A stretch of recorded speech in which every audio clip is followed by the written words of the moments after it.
اعوذ باللہ من الشیطان الرجیم بسم اللہ الرحمن الرحیم السلام علیکم ورحمۃ اللہ وبرکاتہ۔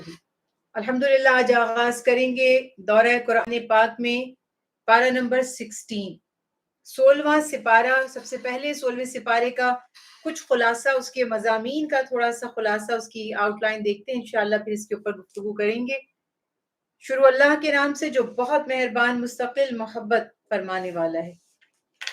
16ویں سپارے میں سورہ کہف کی باقی آیات جو ہم 15ویں سپارے سے ابتدا کر چکے تھے، اللہ سبحانہ وتعالیٰ نے جو مضامین بیان فرمائے وہ بھی ہے۔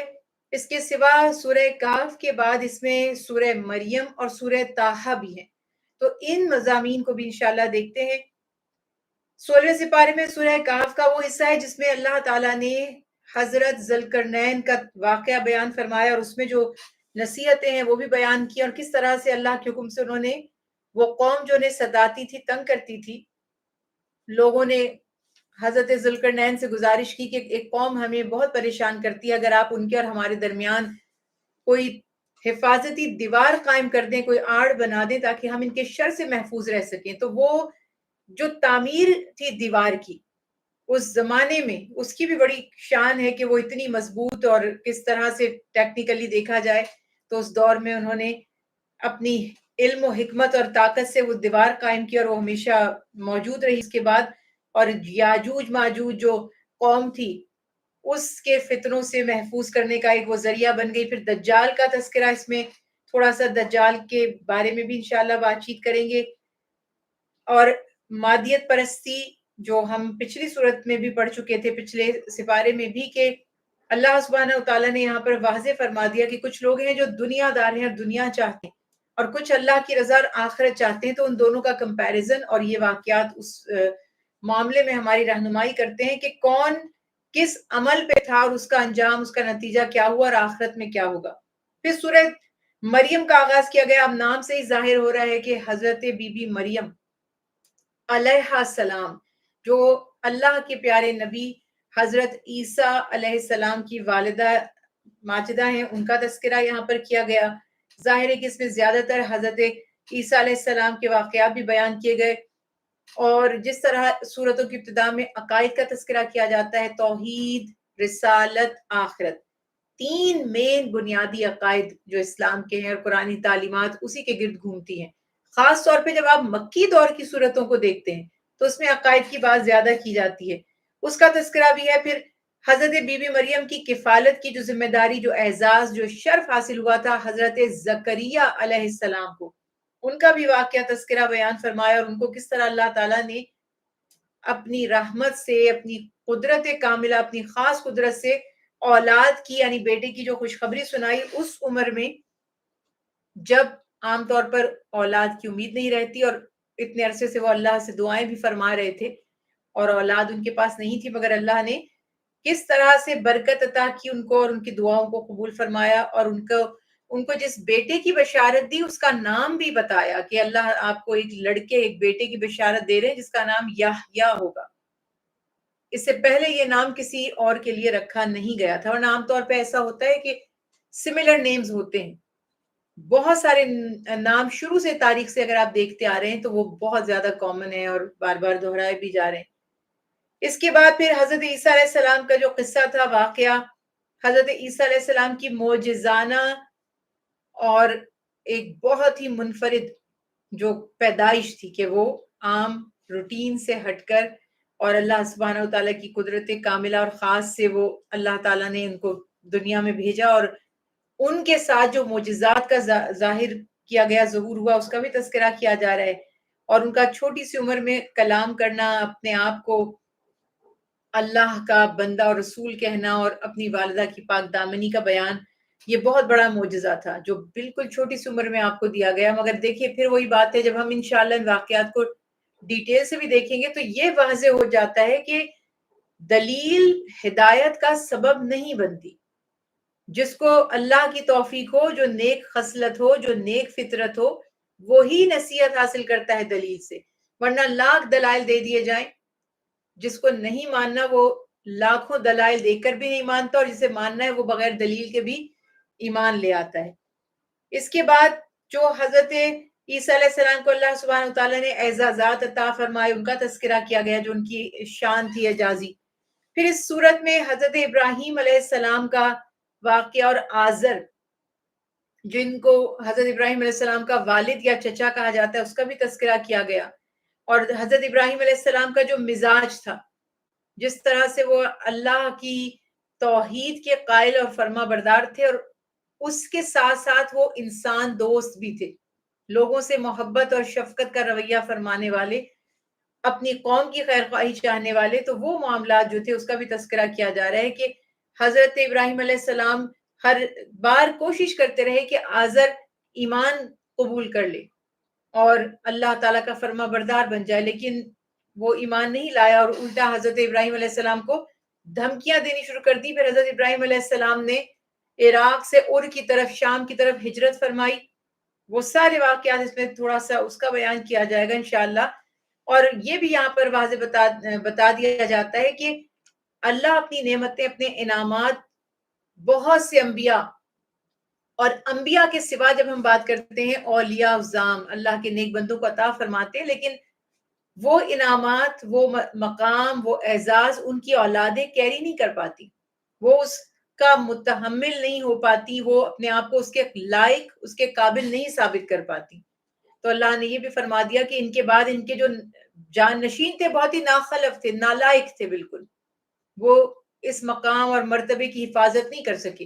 مگر آپ یہ دیکھتے ہیں کہ لوگوں کی مینٹالٹی کیا ہے، وہ اس مقام اور مرتبے کو تو کھو دیتے ہیں، لیکن وہ جو اعزاز ہے اس سے اپنے آپ کو منسوب کرتے رہتے ہیں۔ مثلا جیسے یہود کہتے تھے ہم اللہ کے بیٹے ہیں، پیارے ہیں، ہمیں پوری زمانے پر، پوری سلطنت پر، پورے جہان پر فضیلت دی گئی تھی، لیکن وہ یہ نہیں دیکھتے کہ یہ فضیلت انہیں اہل کتاب ہونے اور صاحب کتاب، ظاہر ہے کہ حضرت تو موسیٰ علیہ السلام کی جو توریت تھی اس کے سبب سے دی گئی تھی وہ فضیلت۔ جب انہوں نے اس پر عمل نہیں کیا، جب انہوں نے اس پر غور و فکر نہیں کیا، اس کو جھٹلا دیا، اس کا انکار کر دیا یا اس کو مینپولیٹ کر دیا، پھر بھی وہ یہی کہہ رہے ہیں، اور اللہ کے بعد ان کے اوپر عذاب بھی بہت آیا، طرح طرح کے ان کے اوپر اللہ تعالیٰ کی طرف سے عذاب آتے رہے۔ وہ اس چیز کو اگنور کر کے یا اس سے جان بوجھ کے انجانے بن کر اور پوری دنیا کے سامنے یہی پرچار کر رہے ہیں آج بھی کہ وہ سپیریئر ہیں اور وہ انبیاء کی اولاد ہیں، وہ انبیاء کی نسل میں سے ہیں، وہ اللہ کی محبوب یا پیارے ہیں، اور اس چیز کو وہ اسکپ کر رہے ہیں یا جان بوجھ کر اس کو چھپا رہے ہیں کہ جب انہوں نے اس اعزاز کے مقام کے مرتبے کے قابل اپنے آپ کو ثابت نہیں کیا تو پھر ان کا انجام کیا ہوتا رہا، سزائیں کیوں ملتی رہیں۔ اور قرآن پاک میں اللہ تعالیٰ واضح فرما رہے ہیں کہ آج بھی اگر وہ کہتے ہیں کہ ہم اللہ کے نحن ابناء اللہ، اللہ کے پیارے ہیں، اللہ کے بیٹے، تو ان سے پوچھئے کہ پھر اللہ تمہیں عذاب کیوں دیتے ہیں، طرح طرح کی تم پر عذاب کیوں آئے اگر تم اتنے ہی اللہ کے پیارے تھے۔ اس کے بعد پھر یہ واقعہ بیان کرنے کے بعد اللہ کی جو محبت ہے اور جو اللہ کی ناراضگی ہے اس کی کیفیت کیا ہوتی ہے اس کا تذکرہ اللہ سبحانہ وتعالیٰ نے فرمایا، جزا اور سزا کا اس میں بھی تذکرہ، موت کے بعد دوبارہ زندہ کیے جانے کا۔ اور یہ پیٹرن آپ کو مکی صورتوں میں بار بار ملے گا، اسپیشلی جیسے جیسے اب ہم آخری سپاروں کی طرف جا رہے ہیں تو یہاں آپ دیکھتے جائیں گے کہ آخرت کا اور یوم النشور یا قیامت کے دن کا، روز جزا کا، حساب کتاب کا تذکرہ کثرت سے ہونا شروع ہو جائے گا۔ اور بار بار اس کو دہرانے کا مطلب یہی تھا کہ کوئی چیز اگر بار بار کہی جاتی ہے تو اس کا ذہن نشین ہو جانا بہت زیادہ، مطلب ایک نارمل سا آبویس سا فیکٹ ہے کہ آپ کو ضرور اس کی کہیں نہ کہیں اہمیت نظر آ جاتی ہے کہ کیوں اتنا تاکیدی حکم ہے، کیوں بار بار یہ جھنجھوڑا جا رہا ہے، ہمیں بتایا جا رہا ہے، اور کسی نہ کسی لمحے نصیحت انسان کے دل پر ضرور اثر کر دیتی ہے اگر اس کے دل میں اس نے کفر و شرک کی نجاست سے اس کو مکمل طور پر سیاہ نہ کر لیا ہو۔ اس کے بعد سورہ طٰہٰ، اس کا بھی تذکرہ اس سپارے میں کیا گیا، اس کے مضامین بیان کیے گئے۔ سورہ طٰہٰ اور سورہ مریم کے مضامین میں کافی کمپیٹیبلٹی بھی ہے، کافی سملیرٹیز بھی ہیں، اس کا بھی تذکرہ انشاءاللہ کرتے ہیں۔ اس میں بھی حضرت آدم علیہ السلام کا بیان کیا گیا، دین کے جو بیسک پوائنٹس ہیں، اصول ہیں، اس کا حوالہ دیا گیا۔ اور طٰہٰ جو رسول اللہ صلی اللہ علیہ وسلم کی شان بھی ہے، آپ کا نام، آپ کا اسم مبارک بھی ہے، اس کا بھی حوالہ دیا جا رہا ہے، اور اللہ تعالیٰ اپنے رسول صلی اللہ علیہ وسلم کو دعوتی ذمہ داریوں اور تبلیغ میں جو دشواریاں پیش آ رہی تھی، جو تکلیف پہنچ رہی تھی، دیکھیے دشواریاں اور تکالیف آپ صلی اللہ علیہ وسلم کو یہ نہیں تھی کہ لوگ مخالفت کرتے، مانتے نہیں، جھٹلا دیتے، تکذیب کرتے، بلکہ آپ کے مزاج اور آپ کی جو شخصیت تھی اس کے مطابق، چونکہ آپ صلی اللہ علیہ وسلم بہت بہت بہت مہربان، رحم فرمانے والے اور خیر خواہی فرمانے والے، امت کا، اپنی قوم کا درد رکھنے والے، اور یہ ہے کس کی اولاد میں سے؟ آپ صلی اللہ علیہ وسلم کے جد امجد، آپ کے فور فادرز، آپ کے باپ دادا کون ہیں؟ ابراہیم علیہ السلام۔ وہ بھی اللہ فرما رہے اواہ منیب، وہ بھی بہت زیادہ لوگوں کا غم کرنے والے، یعنی ایسا شخص جو کسی کے بھی دکھ پر اس کی آنکھیں نم ہو جائیں۔ آج آپ کو شاید ہی ایسے لوگ ملے، میں یہ نہیں کہہ رہی کہ ملیں گے نہیں، ریئر ہے، بہت بہت ریئر ہے کہ کسی اور کی تکلیف پر آپ کا دل تڑپے اور اسی طرح تڑپے۔ ظاہر ایگزیکٹلی اتنا تو نہیں ہو پاتا، مگر جیسے کہ یہ سب ہمارے ساتھ ہو گیا ہو۔ تو انبیاء علیہ السلام کی یہ شان تھی، انبیاء علیہ السلام ایسے خیر خواہی کرنے والے، اور ان میں ٹاپ آف دا لسٹ ابراہیم علیہ السلام کی یہ وصف اللہ نے بیان فرمایا، اور اس کے بھی بعد جو انتہائی محبت اپنی قوم سے کرنے والے، انسانیت سے کرنے والے، انسان دوست، وہ محمد مصطفیٰ صلی اللہ علیہ وسلم ہے۔ اور اس کی جو سب سے بڑی دلیل ہے قرآن پاک خود ہے، جب اللہ تعالیٰ فرما رہے ہیں وَمَا أَرْسَلْنَاكَ إِلَّا رَحْمَةً لِّلْعَالَمِينَ، تو یہاں پہ یہ دلیل مل گئی کہ عالمین کے لیے آپ رحمت ہے۔ رحمت کیا ہوتی ہے؟ رحمت محبت سے ہے نا، رحم سے ہے، کسی کا احساس کرنا، کسی سے نرمی کرنا، کسی سے اچھا سلوک کرنا، کسی سے شفقت سے پیش آنا، تو اس کا حق ادا کرنا، اور وہ بات کہ حق اس کا ہو بھی نہ اور اس کے لیے فکر کرنا۔ النبی اولیٰ بالمؤمنین من انفسہم، جو اللہ تعالیٰ نے فرمایا کہ نبی کریم صلی اللہ علیہ وسلم تو مومنوں سے، ان کی جانوں سے بھی زیادہ قریب ہیں اور حقدار ہیں۔ حریص علیکم، اور یہاں پہ جو فرمایا کہ تمہاری خیر خواہی کے چاہنے والے ہیں، تو اس لیے اللہ کے نبی کو دکھ ہوتا ہے، تکلیف ہوتی ہے جب لوگ جھٹلاتے ہیں ہدایت کو، کیونکہ ہدایت کو جھٹلانے کا نتیجہ کیا ہے؟ ہدایت کو جھٹلانے کا انجام کیا ہے؟ ظاہر ہے کہ عذاب الہی، اور اس کا ٹھکانہ کیا ہے؟ جو ہدایت کو نہیں مانتا، جو اس پیغام ہدایت کو، حق کی راہ کو ٹھکرا دیتا ہے، تو ظاہر ہے کہ پھر دوسرا راستہ تو شیطان کا راستہ ہے، اور جب وہ شیطان کے راستے پر چلتا ہے، اس کی منزل کیا ہوتی ہے؟ اس کی منزل جنت تو نہیں ہو سکتی۔ تو یہ غم اللہ کے پیارے حبیب کو ہے۔ اس بات کو بھی ہمیں سمجھنا ہے کہ اللہ تعالیٰ اپنے نبی کی دلجوئی فرماتے ہیں، آپ مت غم کیجئے، آپ کسی کو زبردستی تو ہدایت کی راہ پہ نہیں لا سکتے۔ اور پھر اللہ نے قرآن پاک میں یہ بھی فرمایا ہے کہ اللہ چاہتے تو کسی کی مجال کیا تھی کہ وہ حق کے راستے سے منہ پھیر لیتا، ہمیں وہ دیکھنا، وہ سننا ہی نصیب نہ ہوتا جو اللہ کو ناپسند ہے۔ یہ بھی تو تھا نا، لیکن پھر آزمائش کچھ نہیں تھی۔ اگر اللہ تعالیٰ ہمیں سب کو متقی پرہیزگار بنانا چاہتے تو بنا سکتے تھے، جیسے اللہ نے فرشتوں کو بنایا ہے، لیکن پھر اس میں امتحان کچھ نہیں تھا۔ تو یہ بات یہاں پہ واضح طور پر بتائی جا رہی ہے، اور تلاوت اور دعوت کی جو مشقت ہے اور اس کا بھی تذکرہ فرمایا اللہ سبحانہ وتعالیٰ نے۔ یہ بھی فرما دیا کہ اللہ تعالیٰ اپنے مخصوص بندوں کی، یعنی جو اللہ کے کام پر لگے ہوئے ہیں، جو نبوت کے فریضے پر لگے ہوئے ہیں، انجام دے رہے ہیں، جیسے پھر وہی مثال دوں گی، کوئی ملک، کوئی بڑا عہدے دار، کوئی ہائر اتھارٹی، اگر کسی شخص کو کسی جگہ اپنا ایمبیسڈر بنا کر یا پیغامبر یا میسنجر بنا کر بھیجتے ہیں، اپنے نمائندے کی حیثیت سے بھیجتے ہیں، تو اس کی حفاظت، اس کی سیکیورٹی اور اس کی رہائش، اس کے معاملات کی نگرانی بھی انہی کے ذمہ ہوتی ہے، وہی اس کے رسپانسبل ہوتے ہیں۔ تو جب اللہ تعالیٰ اپنا پیغام دے کر، پیغام ہدایت دے کر انبیاء علیہ السلام کو بھیجتے ہیں، تو ان کی حفاظت اللہ کے ذمہ ہے کہ اللہ تعالیٰ کیسے ان کو، ظاہر ہے کہ اللہ تعالیٰ جانتے ہیں کہ جب یہ پیغام گناہ گاروں پر، مجرموں پر، سیاہ کاروں پر اور سخت دلوں پر اور کافروں پر، نفس پرستوں پر جب جا کر یہ پیغام وہ سنائیں گے، تو obviously ہر کوئی ان کو وارملی ویلکم تھوڑی کرے گا۔ لوگ ان کے، اور یہ نصیحت لوگوں کو آپ کا دشمن بنا دیتی ہے۔ آج یہ بات اتنی زیادہ کوئک آپ کو نظر آتی، یقین نہیں آ رہا، کر کے دیکھ لیں، کریں نصیحت، آپ رشتہ داروں میں کریں گے تو رشتہ دار چھوٹ جائیں گے، دوستوں میں کریں گے تو دوست چھوٹ جائیں گے، محلے والوں میں کریں گے تو محلے والے چھوٹ جائیں گے، جاب پر کریں گے تو کئی جگہوں میں تو نوکری جانے کا خطرہ ہے، سب ایک ہو جاتے ہیں، آپ کی کمپلینز جانی شروع ہو جاتی ہیں. تو یہ ساری چیزیں نارمل ہیں. یہ اس کے باوجود کون حق کے راستے پر چلتا ہے، یہ اہم ہے. اور یہی بات یہاں پر اللہ تعالیٰ نے بتائی کہ چونکہ وہ مخالف بن، بس ہمارے ساتھ یہ ہے کہ ہماری اصلاح کا اگر تھوڑا لیول مختلف ہے تو کوئی ہماری جان کا دشمن نہیں بن جاتا، سم ٹائم وہ بھی بن جاتے، لیکن ہمیں وربل مخالفت کا سامنا ہے. اور انبیاء علیہ السلام کی تو جان لینے کے لیے قوم اتر آتی تھی، کیونکہ ظاہر ہے ہم اتنا زیادہ نصیحت کرتے بھی نہیں، ہم بھی ڈر کے بچ بچا کے ہی چلتے ہیں. ہم کون سا بلنٹلی ہر کسی کی کسی برائی کو پوائنٹ آؤٹ کرتے ہیں، اتنے ٹھنڈے میٹھے الفاظ میں شوگر کوٹڈ کہتے ہیں، پھر بھی لوگوں کو برا لگ جاتا ہے.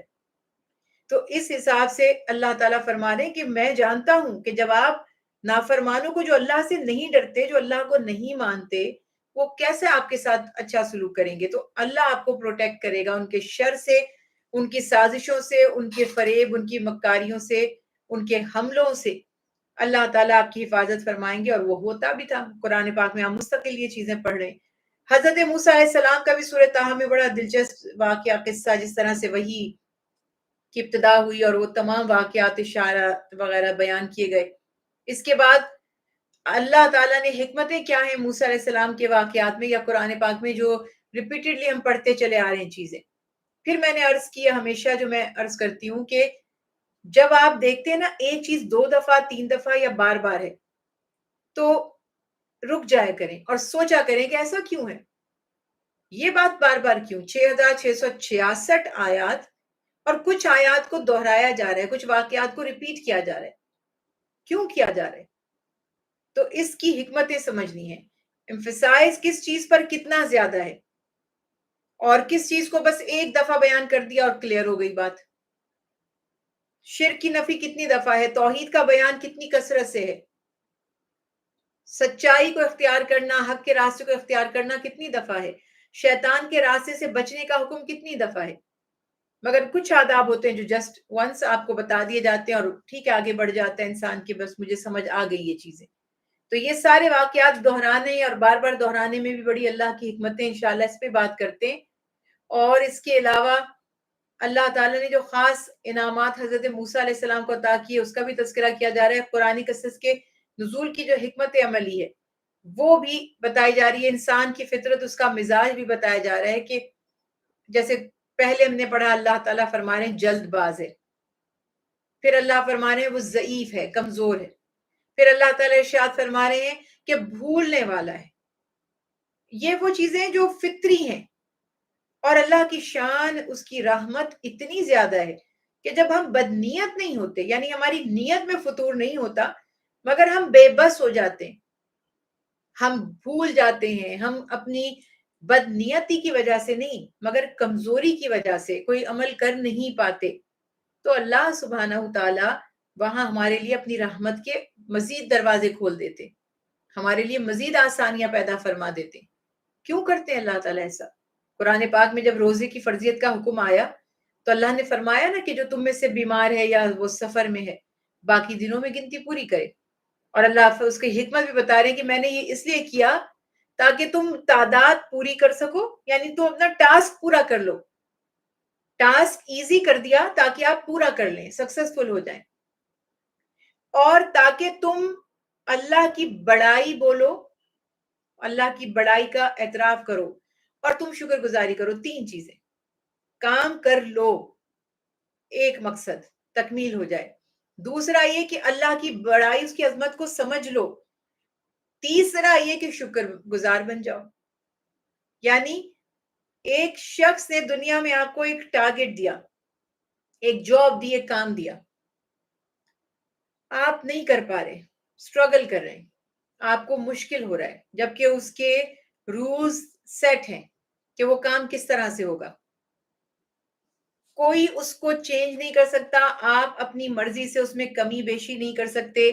اگر آپ کو کوئی ڈیڈ لائن دی گئی ہے، آپ اس کو اپنی مرضی سے ایڈجسٹ نہیں کر سکتے. جتنا کہا گیا ہے جب کہا گیا ہے اور جیسے کہا گیا ہے آپ کو کرنا ہے. لیکن اگر وہی جس نے آپ کو یہ اسائنمنٹ یا ٹاسک دیا ہے اگر وہی چاہے تو وہ ٹائم بھی چینج کر سکتا ہے, وہ آپ کے لیے جو مٹیریل ہے یا میٹر ہے کانٹینٹ ہے اس کو بھی چینج کر سکتا ہے. ہر آسانی پیدا کی جا سکتی ہے. جب وہ ایسا کرے گا تو آپ اس کی اتھارٹی کو دیکھیں گے, اس کی پاور کو دیکھیں گے, اس کے اختیار کو دیکھیں گے کہ یہ دیکھو یہ کر سکتا ہے, یہ اتھارٹی ہے. بڑے رولز ہوتے ہیں, ریگولیشنز ہوتے ہیں, بہت سم ٹائم پروسیجرز ہوتے ہیں کاموں کے, بڑے کریٹیکل اور بڑے بہت ہی کمپلیکیٹڈ.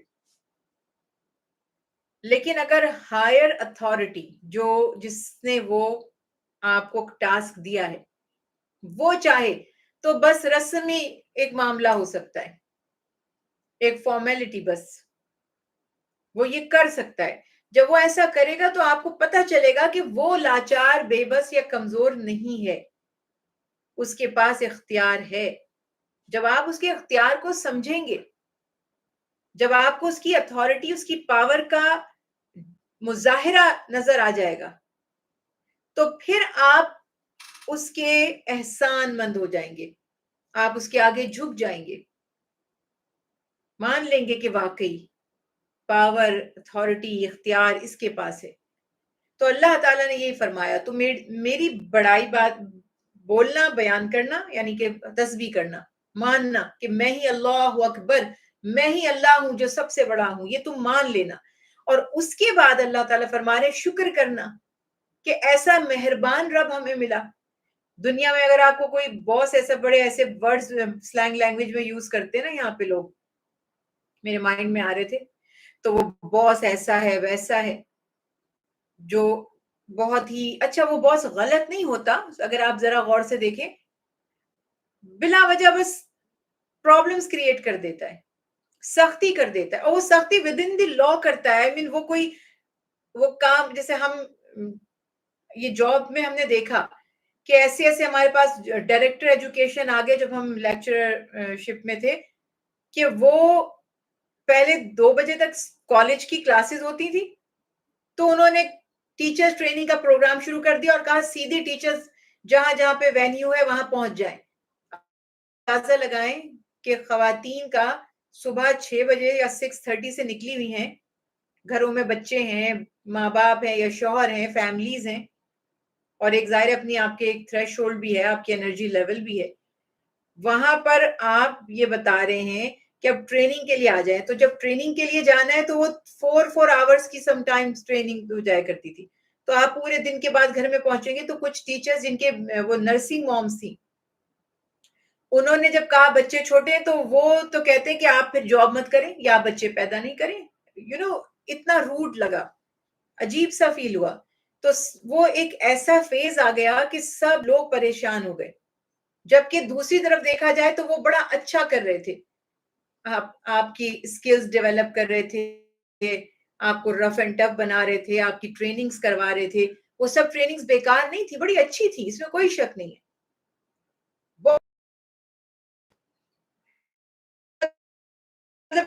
بیسک کلاس 1 کی چیز اب آپ اس لیول پہ جا کے پہنچ جاتے ہیں, پڑھ کے چیزیں نہیں ہوتی.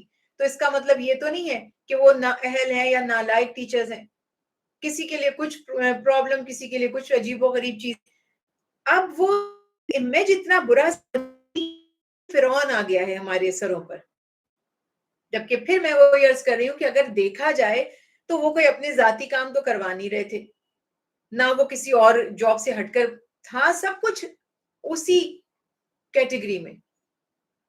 لیکن جو سسٹم تھا اور جو نیچر آف جاب تھی, لیڈیز ٹیچنگ اس لیے اختیار کرتی ہیں نا کہ ان کو ایک لمیٹڈ ٹائم, ہاف ڈے چاہیے ہوتا ہے. ٹیچنگ کی فیلڈ میں اکثر وہ لوگ جاتے ہیں جو یہ چاہتے ہیں کہ بس فری ہو کے باقی اپنا گھر باقی دن میں سنبھالیں, جو بھی معاملات تھے.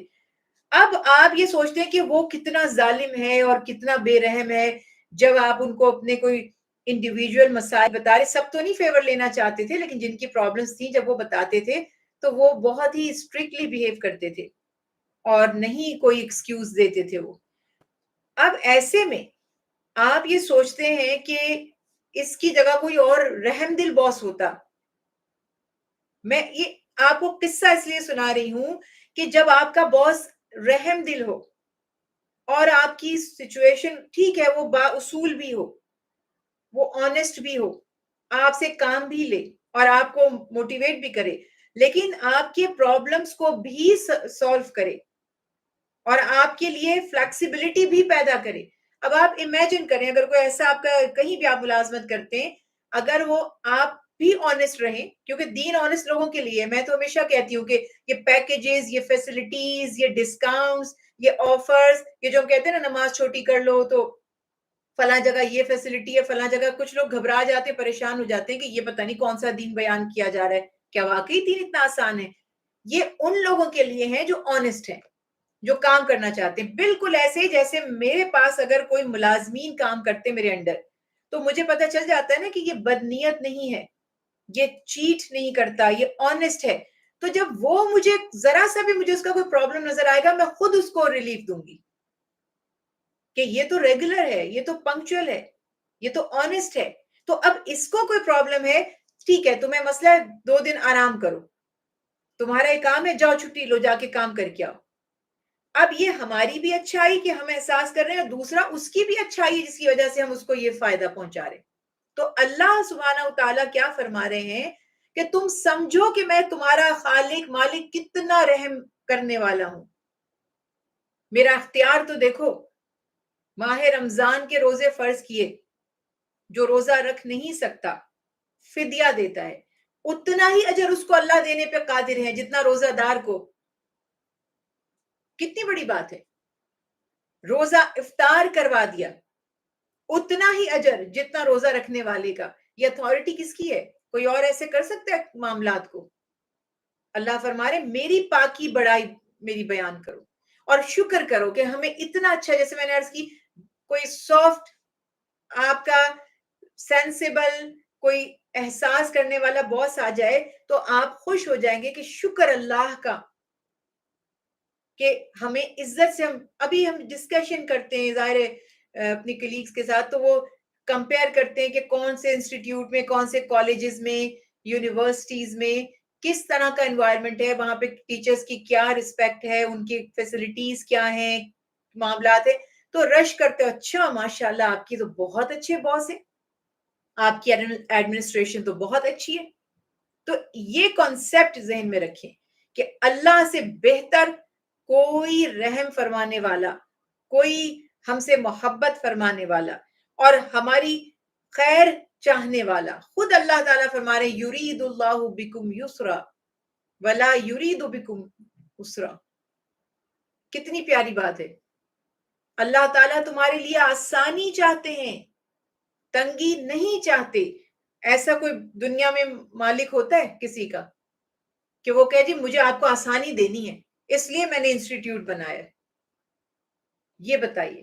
تو اس طرح کے معاملات کو ہم سمجھیں گے انشاءاللہ، اور پھر جب ہم قرآن پاک پر غور و فکر کریں گے کہ کیوں اللہ سبحانہ وتعالیٰ بار بار دعوت حق دے رہے ہیں. جیسے ہم کسی کو اگر سزا سے بچانا چاہتے ہیں، بار بار وارننگز ایشو کر رہے ہیں کہ یہ بچ جائے، سزا اس کو نہ ہو. اب وہ خود ہی نہ بچنا چاہے تو کیا کیا جا سکتا ہے؟ تو یہ سارے معاملات یہاں پر اللہ تعالیٰ کی رحمت سے ہیں. اور جو ہم نے پچھلے سپارے میں حضرت موسیٰ علیہ السلام اور حضرت خضر علیہ السلام کے واقعات سورہ کہف کی روشنی میں دیکھے تھے، اس کے بھی معاملات کا انشاءاللہ قصے کا بھی تذکرہ کرتے ہیں، اور اس میں ذوالقرنین کے واقعات بھی بیان کیے گئے. اور ہم نے یہ پہلے بھی بات کی تھی کہ حضرت ذوالقرنین کے بارے میں بھی مفسرین کرام کا اختلاف ہے، بعض ان کو نبی مانتے ہیں اور بعض ان کو نبی نہیں مانتے. تو اللہ بہتر جانتے.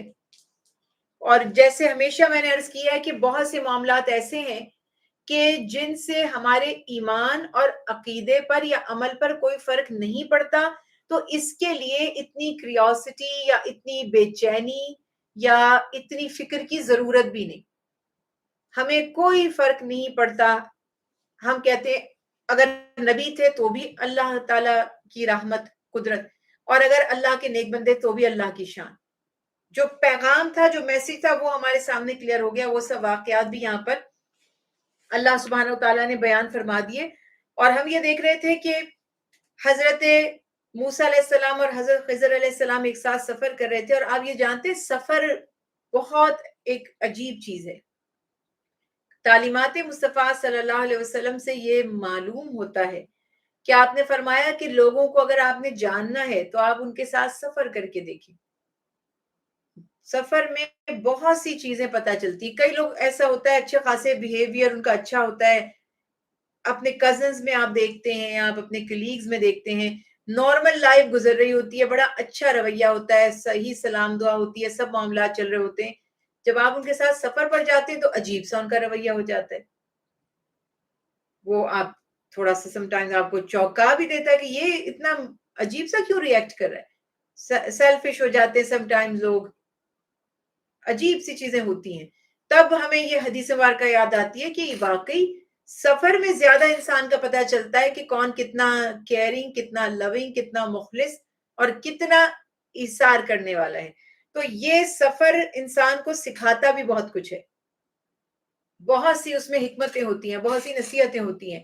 حضرت خضر علیہ السلام, موسیٰ علیہ السلام ساتھ سفر کر رہے ہیں, اور علم والوں کے ساتھ سفر کرنا تو ویسے ہی ایک ایک لمحہ ہدایت, ایک ایک لمحہ جو ہے وہ حکمت.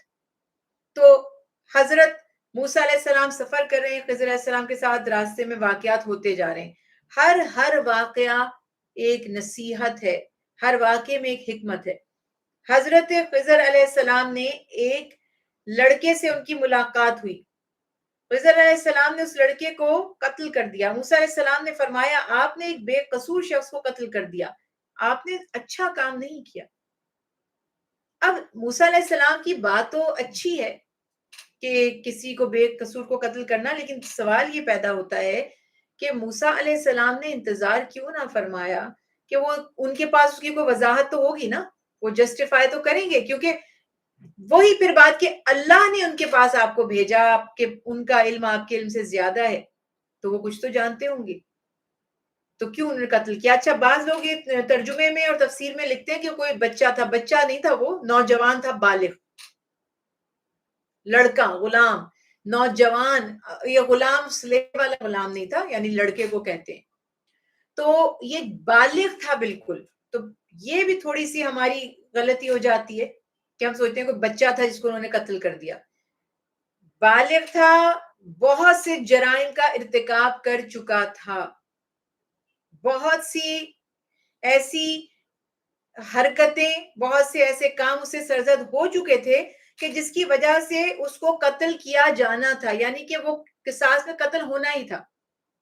تو اس وجہ سے یہ بھی بات ایک یاد رکھیں کہ موسیٰ علیہ السلام فرماتے ہیں جب کہ آپ نے برا کام کیا تو خضر علیہ السلام نے فرمایا مجھے معلوم تھا کہ آپ میرے ساتھ صبر نہیں کر سکیں گے. تو موسیٰ علیہ السلام نے فرمایا اب اگر میں آپ سے سوال کروں تو مجھے اپنے ساتھ مت رکھیے گا, آپ کے پاس اس کا جواز ہوگا. پھر چلتے چلتے ایک بستی کے پاس سے گزرے. جب چونکہ مسافر تھے حضرت موسیٰ علیہ السلام اور حضرت خضر علیہ السلام, تو انہوں نے بستی والوں سے کھانا مانگا, تو انہوں نے میزبانی نہیں کی, جبکہ یہ دنیا کا دستور تھا. عرب میں بھی پچھلے زمانوں میں بھی آپ یہ دیکھتے ہیں کہ مہمان نوازی, یہ بائی دا وے مجھے بات یاد آ گئی, ابھی سنا ہے کہ کچھ سعودی عرب سے کچھ کنٹریز سے افطار اور یہ سب ختم کیا جا رہا ہے, مسجد میں میس ہوتا ہے اور فلاں ہوتا ہے. یہ اسلامی شعار کو ختم کیا جا رہا ہے بیسیکلی. کوئی میس اور کچھ بھی نہیں, سب ایکسکیوزز ہیں. اسلامی شعار ہے مہمان نوازی, اسلامی شعار ہے کھانا کھلانا, اور یہ ایسے شعار ہیں بڑے بڑے گناہوں کا کفارہ ہے مہمان کو کھانا کھلانا. اور یہ بھی نہیں کہ آپ کسی غریب مسکین کو ڈھونڈیں گے, جو بھی بھوکا ہے آپ اس کو کھانا کھلائیں گے, بہت اجر و ثواب کی بات ہے. تو جو اسلام تھا, اگر حدیث جبریل آپ دیکھیں, اسلام کیا ہے, ایمان کیا ہے, احسان کیا ہے, تو اس میں آپ کو پیور اسلامک شعار پر چلتے ہیں. سورہ معون دیکھیں, قرآن پاک کے مضامین دیکھیں, اہل دوزخ میں گئے, سبب پوچھا گیا کہ کیوں, کہتے ہیں ہم کہیں کہتے ہیں ہم نماز نہیں پڑھتے, کہیں کہتے ہیں مساکین کو کھانا نہیں کھلاتے تھے. تو آپ ڈیلیبریٹلی یہ شعار ختم کر رہے ہیں. تھوڑے دنوں کے بعد بالکل ویسے مسلمان وہاں کے بھی ہو جائیں گے جیسے دوسرے یورپین کنٹریز کے مسلمان ہیں، ان کو دیکھ کے پتہ نہیں چلتا مسلمان ہیں، ان کے نہ کپڑوں سے، نہ ان کے لائف سٹائل سے، اور نہ ان کی حرکتوں سے وہ چیز لانے کی کوشش کی جا رہی ہے. تو یہ خیال یہاں پہ رکھنا ہے کہ مہمان نوازی اسلام کا ایک بہت بڑا وصف تھا، اور لوگ مہمان کو چاہے ان کی حیثیت بھی نہ ہو، گھر میں سرکہ ہے نا اور روٹی بنا کے کچی پیاز کے بھی ساتھ بٹھا دیتے تھے کھانے کے لیے کہ مہمان بھوکا نہ جائے، یہ مسافر ہے، یہ سفر بھی کر کے آیا ہے، اور اس کی مہمان نوازی کرتے تھے. لیکن یہ بڑے عجیب لوگ تھے کہ انہوں نے مہمان نوازی قبول نہیں کی، بلکہ اس کے لیے وہ اجرت مانگتے. ٹھیک ہے، تم مہمان نوازی کھانا کھانا چاہتے ہو تو کچھ اس کے بدلے میں دو. جب انہوں نے مہمان نوازی نہیں کی تو ظاہر ہے کہ بڑی ان کو تعجب اور حیرت کی بات لگی حضرت موسیٰ علیہ السلام، خضر علیہ السلام کو. پھر ان کے وہاں پر ایک دیوار تھی جو گرنے والی تھی. حضرت خضر علیہ السلام نے اس دیوار کی مرمت کر دی، اس کو ٹھیک کر دیا، اور اس کی کوئی مزدوری، کوئی اجرت نہیں لی. موسیٰ علیہ السلام حیران ہو کے فرماتے ہیں کہ یہ قوم، یہ افراد، یہ لوگ تو ایسے تھے کہ ہم مسافر تھے، مہمان تھے، انہوں نے تو ہماری میزبانی بھی نہیں کی، اور آپ نے ان کے لیے مزدوری کر دی، اجرت لیے بغیر ان کا کام کر دیا. تو فرمایا کہ آپ نے کیوں ان بد لحاظ لوگوں سے اجرت یا مزدوری نہیں لی، آپ لے لیتے اس سے. تو خضر علیہ السلام نے فرمایا اب آپ کے اور میرے راستے الگ ہیں، یعنی اب آپ مزید میرے ساتھ سفر نہیں جاری رکھ سکتے.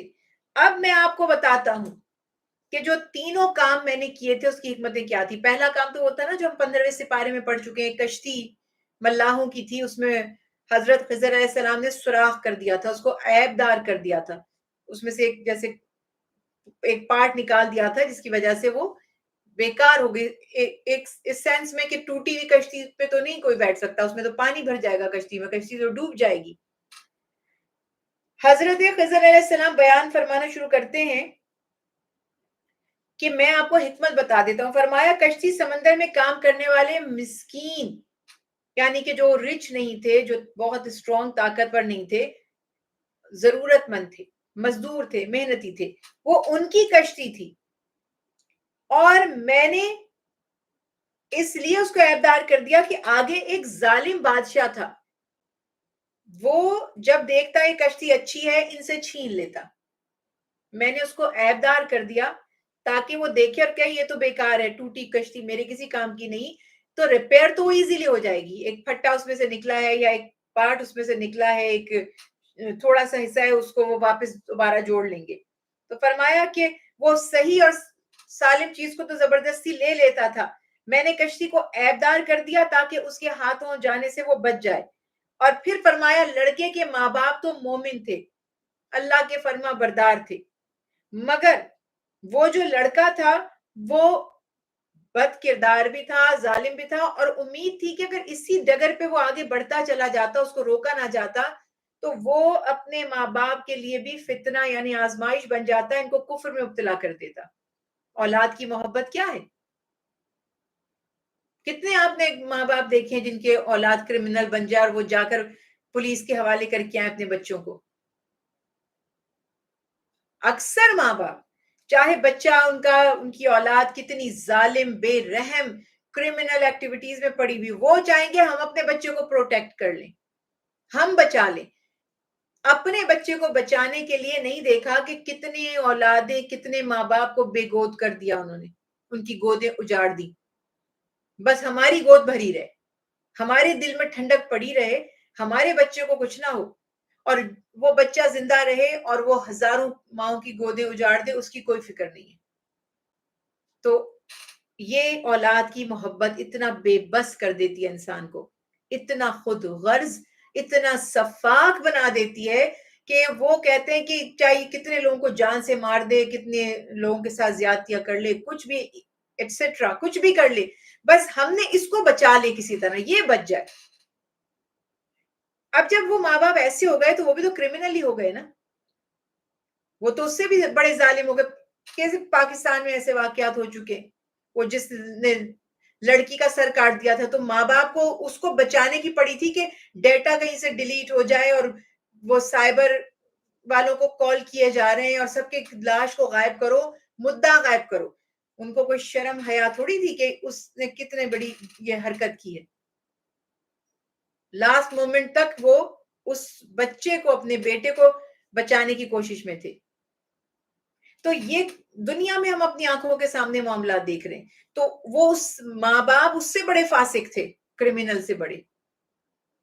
تو اس وجہ سے یہاں پر اللہ تعالیٰ فرما رہے چونکہ وہ اچھا یہ ان کے ماں باپ تو میرا اللہ مجھے معاف فرمائے لیکن رف تجزیہ کر رہی ہوں میں، یہ ایگزیکٹلی نہیں کہہ رہی ہوں، میں آپ سے بھی نہیں کہہ رہی کہ آپ اس کو لیبل کر لیں، لیکن یہ جو اتنے بے رحم اور ظالم ماں باپ ہوتے ہیں نا، جو اتنے بے رحم اولاد کے بھی کرتوتوں پہ پردے ڈالتے، یہ خود بھی شریف النفس نہیں ہوتے. یہ خود بھی ان میں ان کی جین میں بھی شیطانی ہوتی ہے، فتنہ ہوتا ہے.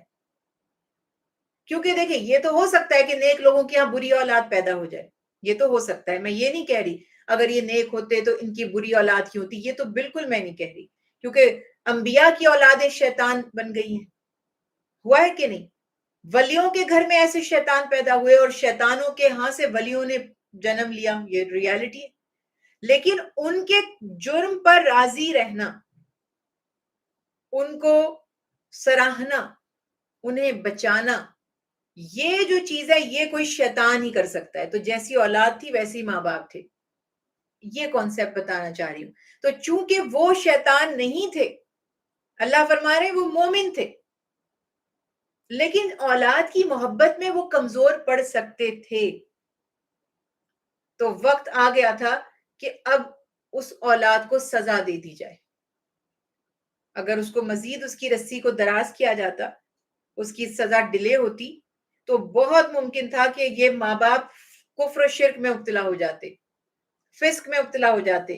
تو ایگزیکٹلی وہ چیز یہاں پر بتا دی گئی کہ اللہ تعالیٰ ارشاد فرما رہے ہیں کہ اور بڑھ جاتا یہ، اس کا اختیار، اس کی پاور اور بڑھتی چلی جاتی ہے اور طاقتور ہو جاتا، تو لیٹر آن یہ اپنے ماں باپ کو بھی بے دین کر دیتا، کفر میں مبتلا کر دیتا. کسی کی ناحق جان لینا، کسی بے قصور کو مارنا، کیا یہ کفر نہیں ہے؟ جو اللہ کو مانتا ہے اور اللہ سبحانہ تعالی کی عبادت کرتا ہے، وہ کسی بے قصور کی جان کیوں لے گا جبکہ وہ جانتا ہے کہ اللہ نے حرام کر دیا ہے انسانوں پر کسی بے قصور کا، کسی بے گناہ کا قتل. تو یہ سارے معاملات بھی یہاں پر ہو گئے. اس کے بعد یہ بھی انہوں نے بتا دیا کہ کشتی کو میں نے عیبدار اس لیے کیا، لڑکے کو اس حساب سے قتل کیا گیا. اور اللہ نے دیکھیں کمپنسیٹ کیسے کرتے ہیں، اللہ تعالیٰ نے اس کے بدلے ان کو ایک پاکیزہ اور زیادہ رحم دل بیٹا عطا فرمانے کا ارادہ فرمایا، ریپلیس کر دیا. اللہ چاہتے اس کو بھی ہدایت دے سکتے، لیکن اب چونکہ جو جرائم وہ کر چکا تھا اس کی سزا بھگتنا ضروری تھی. تو اللہ تعالیٰ فرماتے ہیں کہ اللہ تعالیٰ ان سے اچھا ان کو اولاد عطا فرما دیں گے. تو وہی بات ہوئی، فرمایا اللہ نے ارادہ فرمایا کہ ان سے بہتر اولاد عطا کریں. پھر بات تھی گاؤں میں وہ جو انہوں نے اس ولیج میں جا کر دیوار تعمیر کی، جنہوں نے ان کی مہمان نوازی بھی نہیں کی تھی، پھر مزدوری بھی نہیں لی. تو خضر علیہ السلام فرماتے کہ یہ 2 یتیم لڑکوں کی پراپرٹی تھی، ان کی جگہ تھی، ان کا والد نیک انسان تھا. دیکھیے ذرا غور کریں، ادھر اولاد بری ہے، ماں باپ اچھے ہیں، تو اللہ تعالیٰ نے نہیں چاہا کہ یہ اولاد لیٹر آن ماں باپ کے لیے بھی وبال اور عذاب بن جائے، تو اس اولاد کو ہٹا دیا گیا وہاں سے اور ریپلیس کر دیا گیا. ادھر معاملہ کیا ہو رہا ہے، نیک والد تھا، اچھا باپ تھا، اچھا آدمی تھا، اور اس کے یتیم بیٹے بھی برے نہیں ہیں. ان کا بچے تھے، ظاہر ہے جب وہ چھوٹے تھے تو والد نے کچھ اس کی جو جمع پونجی ہوگی، خزانہ ہوگا، اس نے چھپا دیا اور اس کے اوپر ایک دیوار اس نے قائم کر دی پروٹیکشن کے لیے کہ یہ اور بالغ ہو جائیں گے اور طاقتور سمجھدار ہو جائیں گے تو یہاں سے اپنا ایک خزانہ لے کر اپنے استعمال میں لے آئیں گے. تو حضرت خضر علیہ السلام فرماتے ہیں کہ اس کے نیچے ان کا خزانہ دفن تھا اور ان دونوں کا باپ ایک صالح شخص تھا. دیکھیں نیک اولاد ماں باپ کے لیے صدقہ جاریہ، بری اولاد ماں باپ کے لیے عذاب جاریہ. عذاب جاریہ دیکھیے تب بنتی ہے. اب یہ مت سوچئے گا کہ بری اولاد نکل آئی تو ہمارا کیا قصور ہے. ہم اس سینس میں قصوروار بن جائیں گے جو کلیئرلی میں نے آپ سے کہا جب ہم اس کے کرائمز پر پردے ڈالتے رہیں گے. یہ مسئلہ ہے. اللہ کسی ماں باپ کو اس آزمائش میں نہ ڈالے. بہت مشکل ڈیسیژن ہے، بہت ہی مشکل ڈیسیژن ہے کہ آپ اپنی اولاد کو خود قانون کے حوالے کر دیں یا کہیں کہ اس نے جرم کیا اس کو سزا ملنی چاہیے. یہ بہت مشکل ہے ایک ماں باپ کے لیے. تو اب یہاں پر یہ پتہ چلتا ہے کہ اولاد اگر بری ہے تو ماں باپ کے لیے مصیبت اور وبال بن جاتی ہے، نیک ہے تو ماں باپ کے لیے صدقہ جاریہ راحت کا سامان بن جاتی ہے. ایگزیکٹلی ماں باپ اگر نیک ہے تو ان کی نیکی کا فیض بھی اولاد کو ملتا ہے. جیسے نیک اولاد ماں باپ کے لیے فائدے کا باعث بن جاتی ہے، نیک ماں باپ اولاد کے لیے خیر کا باعث بن جاتے ہیں. کیا خوبصورت نظام ہے اللہ کا کہ اب یہاں پہ کیا ہے، وہ بندہ نیک تھا، اللہ نے اس کی اولاد کی کفالت فرمائی. آج بھی یہ جو ہم یتیموں سے اس نے سلوک کرتے ہیں، میں اکثر یہ سوچتی ہوں کہ یہ جو ہم یتیموں سے بہتری کرتے ہیں یہ بھی تو اللہ نے ہمارے دلوں میں ڈالا ہے نا، کہ ایک دم سے ہمارا دل نرم ہو جاتا ہے. ہم سنتے ہیں یہ بے سہارا ہے، معصوم ہے، مسکین ہے، غریب ہے، یتیم ہے، تو ہم فوراً سوچتے ہیں کہ اس کو ہم پریفر کریں گے، اس کی مدد کریں گے.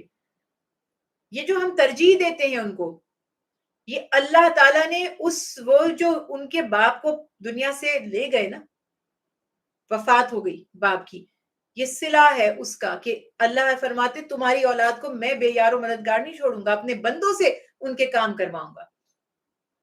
بے شمار ایسی احادیث مبارکہ ہیں کہ فرمایا کہ کوئی یتیم سے اگر زمین پر سب سے خوبصورت سب سے پیارا گھر وہ ہے جہاں کسی یتیم سے حسن سلوک کیا جائے یا اس کی پرورش کی جا رہی ہو، اور ایک ہاتھ کسی نے یتیم کے سر پر رکھ دیا اس کے بالوں کے برابر نیکیاں ملیں گی. تو یہ کیوں کہا؟ تاکہ اس باپ کا ایک طرح کا کمپنسیشن، ریپلیسمنٹ کوئی نہیں بن سکتا، آئی نو کوئی نہیں بن سکتا، لیکن ان کو سپورٹ مل رہی ہے. اب وہ بات نہیں رہی جو اس زمانے میں تو بہت ہی یتیموں کے آپ قرآن پاک میں دیکھیں کتنے سینسٹیو ایشوز تھے. آج تو دھندے بنائے ہوئے یتیم خانے بنا بنا کے لوگوں نے. ہمارا سبجیکٹ رہا ہے، ہم تو یہ پڑھتے رہے. سوشل ورک میرا جب میں گریجویشن کر رہی تھی اور ماسٹرز تو سوشل ورک سبجیکٹ تھا. چند ہی اچھے ادارے تھے، چند ہی اچھے تھے. تو باقی جو معاملات تھے پہلے لوگ ایسے نہیں تھے. یتیموں کے معاملے میں ڈرنے کا حکم تھا، کانپ جاتے تھے لوگ کہ اس سے نیکی کر رہے ہیں کہیں اور جا کے چوری کر لیں. یتیم سے مت الجھیں، یتیم کے معاملے میں ہاتھ مت ڈالیں. تو وہ والا کانسیپٹ یہاں پر تھا کہ وہ ان سے اسے سلوک کرتے ہیں. کیوں؟ کیونکہ اللہ تعالیٰ فرماتے ہیں جس کے باپ کو میں نے مٹی میں دبا دیا، کون ہے جو اس سے بد سلوکی کر رہا ہے؟ تو یہ کانسیپٹ یہاں پہ تھا کہ وہ نیک باپ تھا. اب اللہ سبحانہ و تعالیٰ کفالت فرما رہے ہیں نا. اللہ تعالیٰ چاہتے سب کچھ خود بھی کر سکتے تھے، مگر ایک سسٹم سوسائٹی کا بنایا کہ آپ بہتری کریں ان سے. تو حضرت خضر علیہ السلام نے ان بچوں سے یہ ان پہ احسان کیا، خیر خواہی فرمائی کہ یہ خزانہ چھپا رہے. ابھی وقت نہیں ہے اس کا بھی.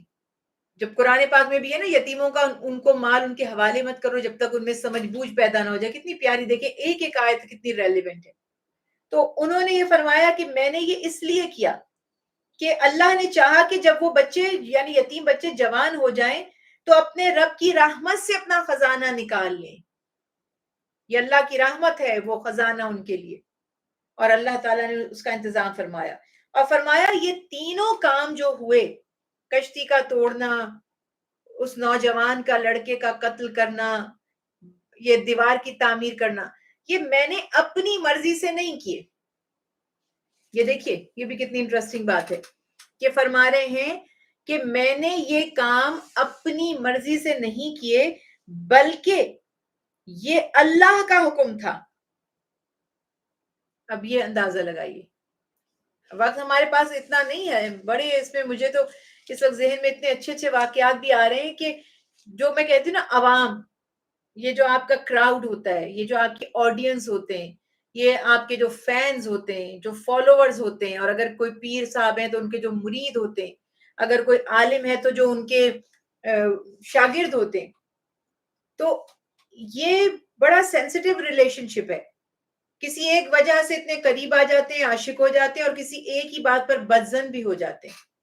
تو دونوں صورتوں میں بہت زیادہ ماڈریشن جو ہمارے دین میں ہے کہ ایک دم کسی پہ فریفتہ ہو گئے, اندھا دھن اس کی تقلید شروع کر دی اور اس پر قربان ہو گئے, اور بغیر سوچے سمجھے کوئی ایک بات سے اختلاف ہو گیا تو جی وہ آپ کے دل سے ہی اتر گیا.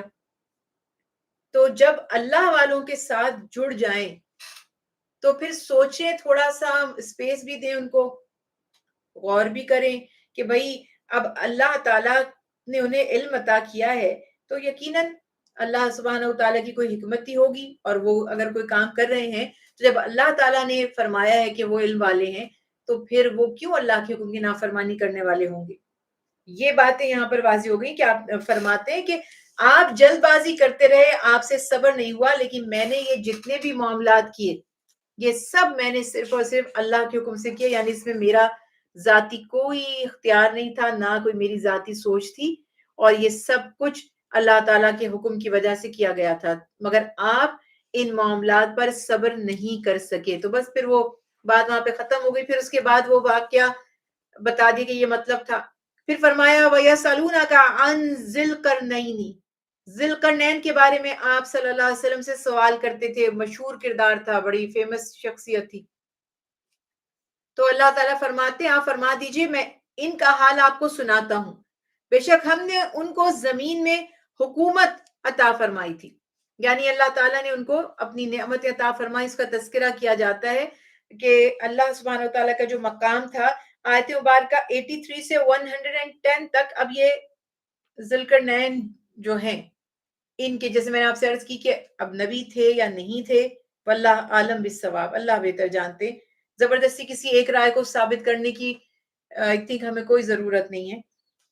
تو وہ یہ فرماتے ہیں کہ اللہ تعالیٰ کا تذکرہ کیا, اللہ نے انہیں زمین میں اقتدار عطا کیا, اور ایک دفعہ وہ ایک مہم پر نکلے, مہم پر نکلتے تھے, ظلم کو روکتے تھے, فتوحات حاصل کرتے تھے.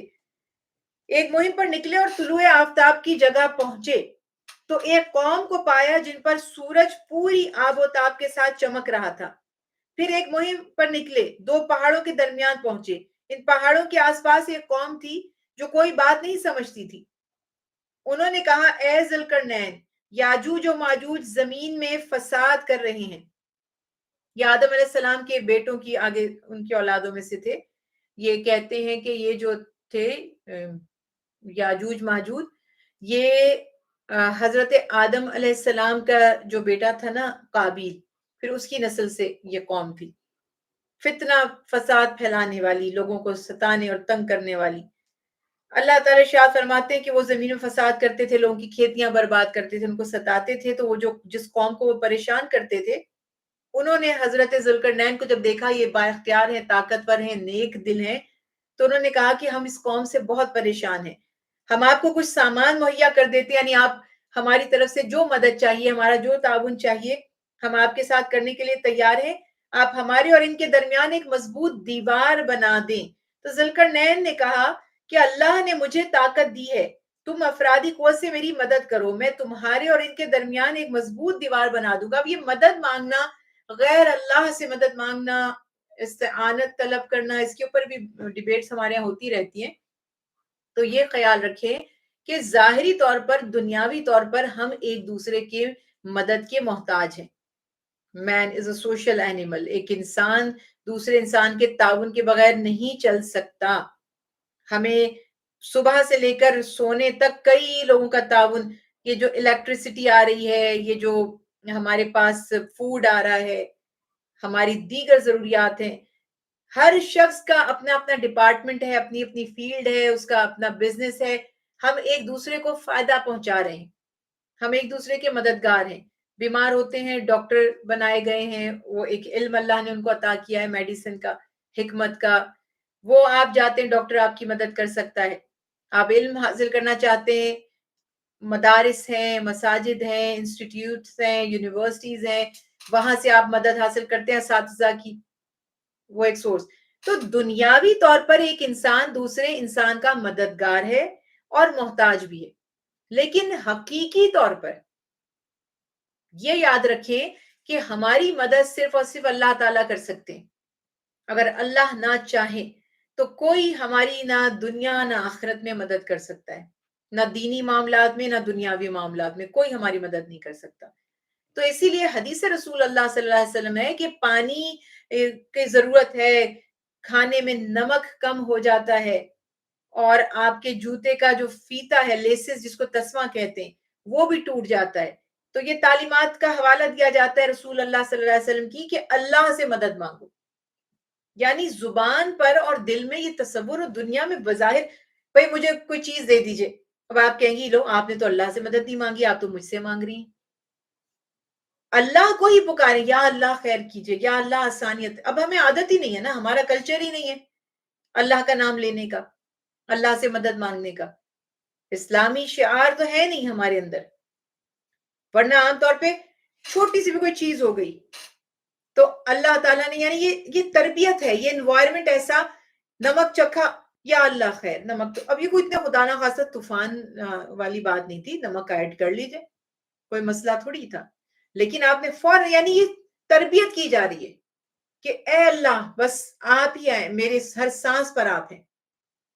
تو ہر مدد اللہ سے ہے، مگر دنیاوی طور پر بھی جو آپ کی مدد کا اہل ہے آپ اس سے مدد مانگیں گے. باقی اللہ کا حکم ہوگا تو ہی وہ مدد کر پائے گا، نہیں تو وہ مزید مدد کرنے کے بجائے آپ کو کسی گڑھے کے اندر پھینک دے گا، مزید آپ کو کسی کمپلیکیشن میں ڈال دے گا. سم ٹائم چھوٹی سی سرجری کے لیے جاتے، میرا تو بہت دل دکھتا ہے، میں کوشش کرتی ہوں موضوعات پر نہ ہوں. چھوٹی سی آپ سرجری کے لیے گئے، آپ کے میں پچھلے دنوں شیئر بھی کیا تھا آپ سے، ناک کا کوئی چھوٹا سا مسئلہ تھا، کوئی کان کا انفیکشن تھا، اینستھیزیا زیادہ دے دیا، بندہ اٹھا ہی نہیں. چھوٹے چھوٹے پرابلمز، تب آپ کو یہ ریئلائز ہوتا ہے کہ اللہ کو ہر گھڑی پکارتے رہنا، اس سے رحم کی درخواست کرتے رہنا، اس کی حفاظت میں رہنا کتنا اہم ہے. او یہ کوئی بڑی، اب ہمارے کیا اوپن ہارٹ سرجری ہے تب تو ہم فکر کریں گے، یہ ہوتا بھی ہے نا، مطلب ہم سب یہ اس کا حصہ ہیں.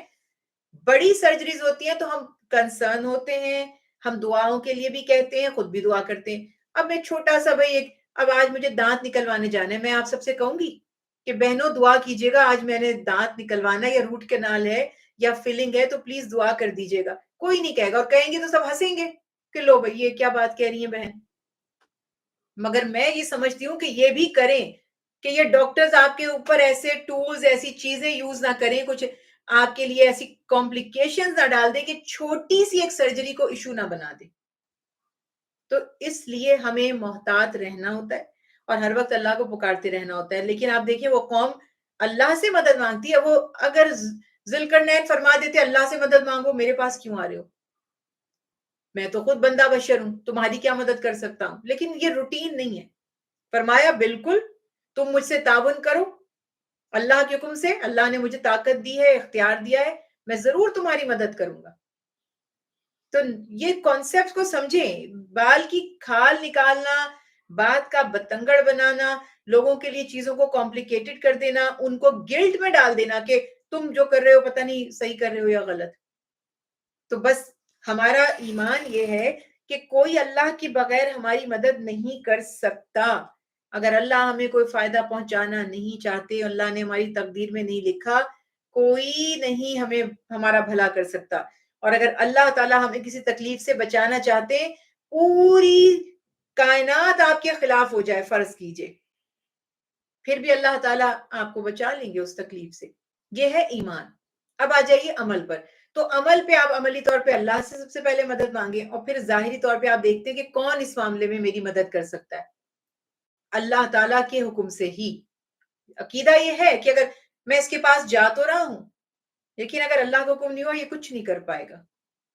تو اس حساب سے یہاں پہ حضرت ذوالقرنین نے فرمایا کہ تم میری مدد کرو، میں تمہارے اور ان کے درمیان ایک مضبوط دیوار بنا دوں گا. اس دیوار میں انہوں نے لوہا تانبا پگھلایا. اب یہ دیکھیں کتنی انٹرسٹنگ بات تھی کہ وسائل و اسباب رکھنے والے بادشاہ ہی نہیں تھے وہ، صرف اللہ سبحانہ و تعالیٰ نے ان کو ایمانی صفات بھی عطا فرمائی، اور ان کو اللہ نے ظالم اور جابر بادشاہوں کے خلاف کھڑے ہونے کا حوصلہ اور ہمت. آج تو ہمارے اندر یہ ہمت بہرحال ہے ہی نہیں. لیکن یہ ان کا وصف تھا، ان کی خوبی تھی. تو وسائل کو صرف وہ انسانیت کی خدمت اور عدل کے قیام کے لیے استعمال کرتے تھے. یعنی میں یہ سوچوں کہ میرے پاس اتنی اتھارٹی ہو، اور میں یہ سوچتی ہوں، مجھ سے اگر آپ پوچھیں کہ میرا کہتے ہیں نا ڈریم کیا ہے، خواب کیا ہے، تو واقعی کبھی کبھی میں سوچتی ہوں کہ میرے اتنے کانٹیکٹس ہوں، میں اتنی اسٹرانگ ہوں کہ جس کا کوئی کام ہو اور میں کروا سکوں. تھوڑا بہت تو ہوتا ہی ہے، اللہ تعالیٰ کا کرم ہے کہ کسی کی نوکری کے لیے بندوبست کر سکتے ہیں، آپ کی بات کو لوگ اگر مانتے ہیں، کسی کی سفارش کر سکتے ہیں، کسی کا مطلب آپ کی زبان پر لوگ بھروسہ کریں اور آپ کو اتنی ویلیو دیں کہ آپ لوگوں کے لیے واسطہ اور وسیلہ بن جائیں.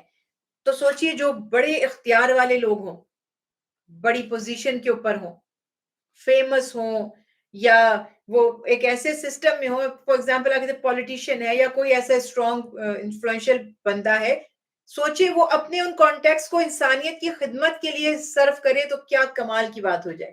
یہ وہ ظرف تھا، یہ وہ شان تھی جو حضرت ذوالقرنین میں تھی کہ آپ نے اپنے وسائل کو، اپنی طاقت کو، اور اپنے جو ان کو اللہ تعالیٰ نے شعور عطا فرمایا تھا، اسے انسانیت کی خدمت کے لیے انہوں نے اپنے تمام وسائل کو استعمال فرمایا.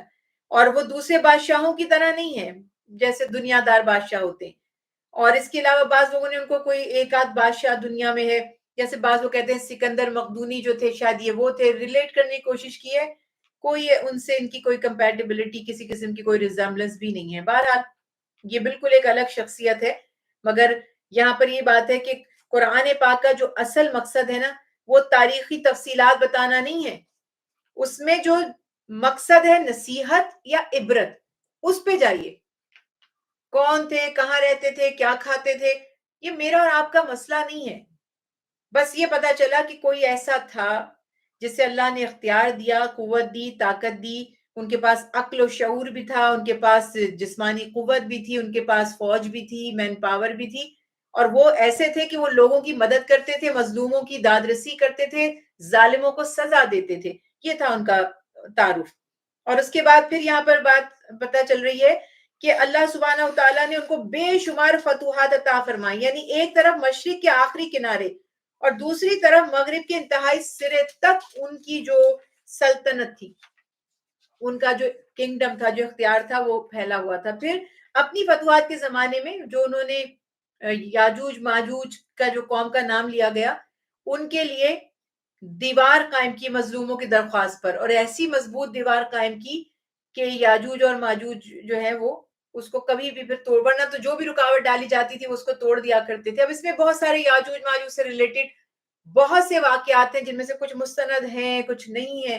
بہرحال کہنے کا مقصد یہ تھا کہ کچھ روایات ایسی ہمیں ملتی ہیں جس سے پتہ چلتا ہے کہ ایک وقت ایسا آ جائے گا کہ یاجوج و ماجوج پوری دنیا میں پھیل جائیں گے. پھر دجال کا بھی جو تصور ہے کہ ذوالقرنین جو مادی وسائل کی بے شمار ان کے پاس فراوانی تھی، اس کے باوجود اللہ پر ایمان رکھتے تھے، جبکہ عام دنیاوی بادشاہ جب ان کو اختیار اور دولت مل جاتی ہے تو پھر وہ مادیت پرست بن جاتے ہیں، انسانوں کا احساس نہیں کرتے بلکہ وہ فرعونیت کی طرف چلے جاتے ہیں، یعنی دل ان کا سخت ہونا شروع ہو جاتا ہے. دجال کا تذکرہ بھی بہرحال یہاں پہ پہلے بھی ہم نے بات پڑھی ہے، اور ہم نے یہ کہا تھا کہ سورہ کہف جو ہے دجال کے فتنے سے بچانے والی ہے. پھر میں وہی کہوں گی کہ ضروری نہیں ہے کہ آپ یہ ایکسپیکٹ کریں کہ دجال کوئی ایک انسان یا کوئی جن یا کوئی دیو یا کوئی اس ٹائپ کی چیز ہوگی. وہ کوئی بھی ہو سکتا ہے، کسی بھی طرح کا ہو سکتا ہے. وہ ایک نظریہ بھی ہو سکتا ہے، ایک تھیوری بھی ہو سکتا ہے، اور وہ ایک نظام بھی ہو سکتا ہے، وہ ایک انڈیویجول بھی ہو سکتا ہے، کچھ بھی ہو سکتا ہے. بس دجال ہے کیا؟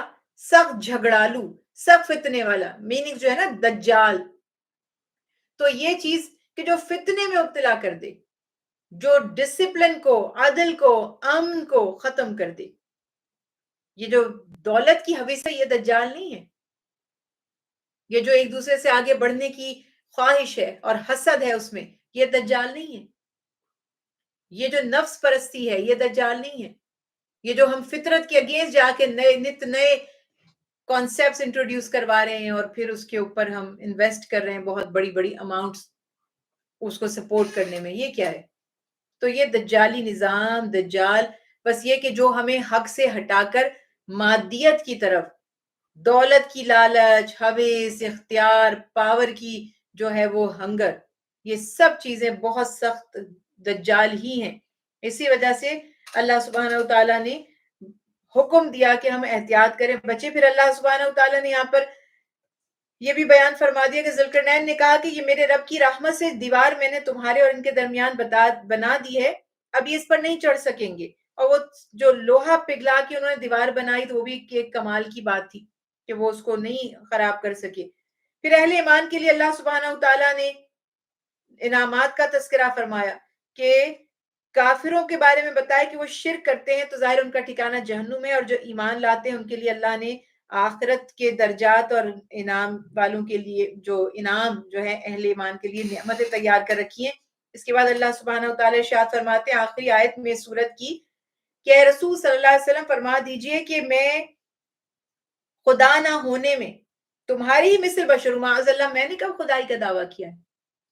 میں بھی بشر ہوں، اللہ کو مانتا ہوں، اللہ کا عبد ہوں، اس کا فرما بردار ہوں. میری طرف وحی کی جاتی ہے. یعنی فرق اللہ کے حبیب میں اور دوسرے انسانوں میں کیا ہے کہ آپ اللہ کے پیغمبر ہیں، رسول ہیں، صاحب وحی ہیں.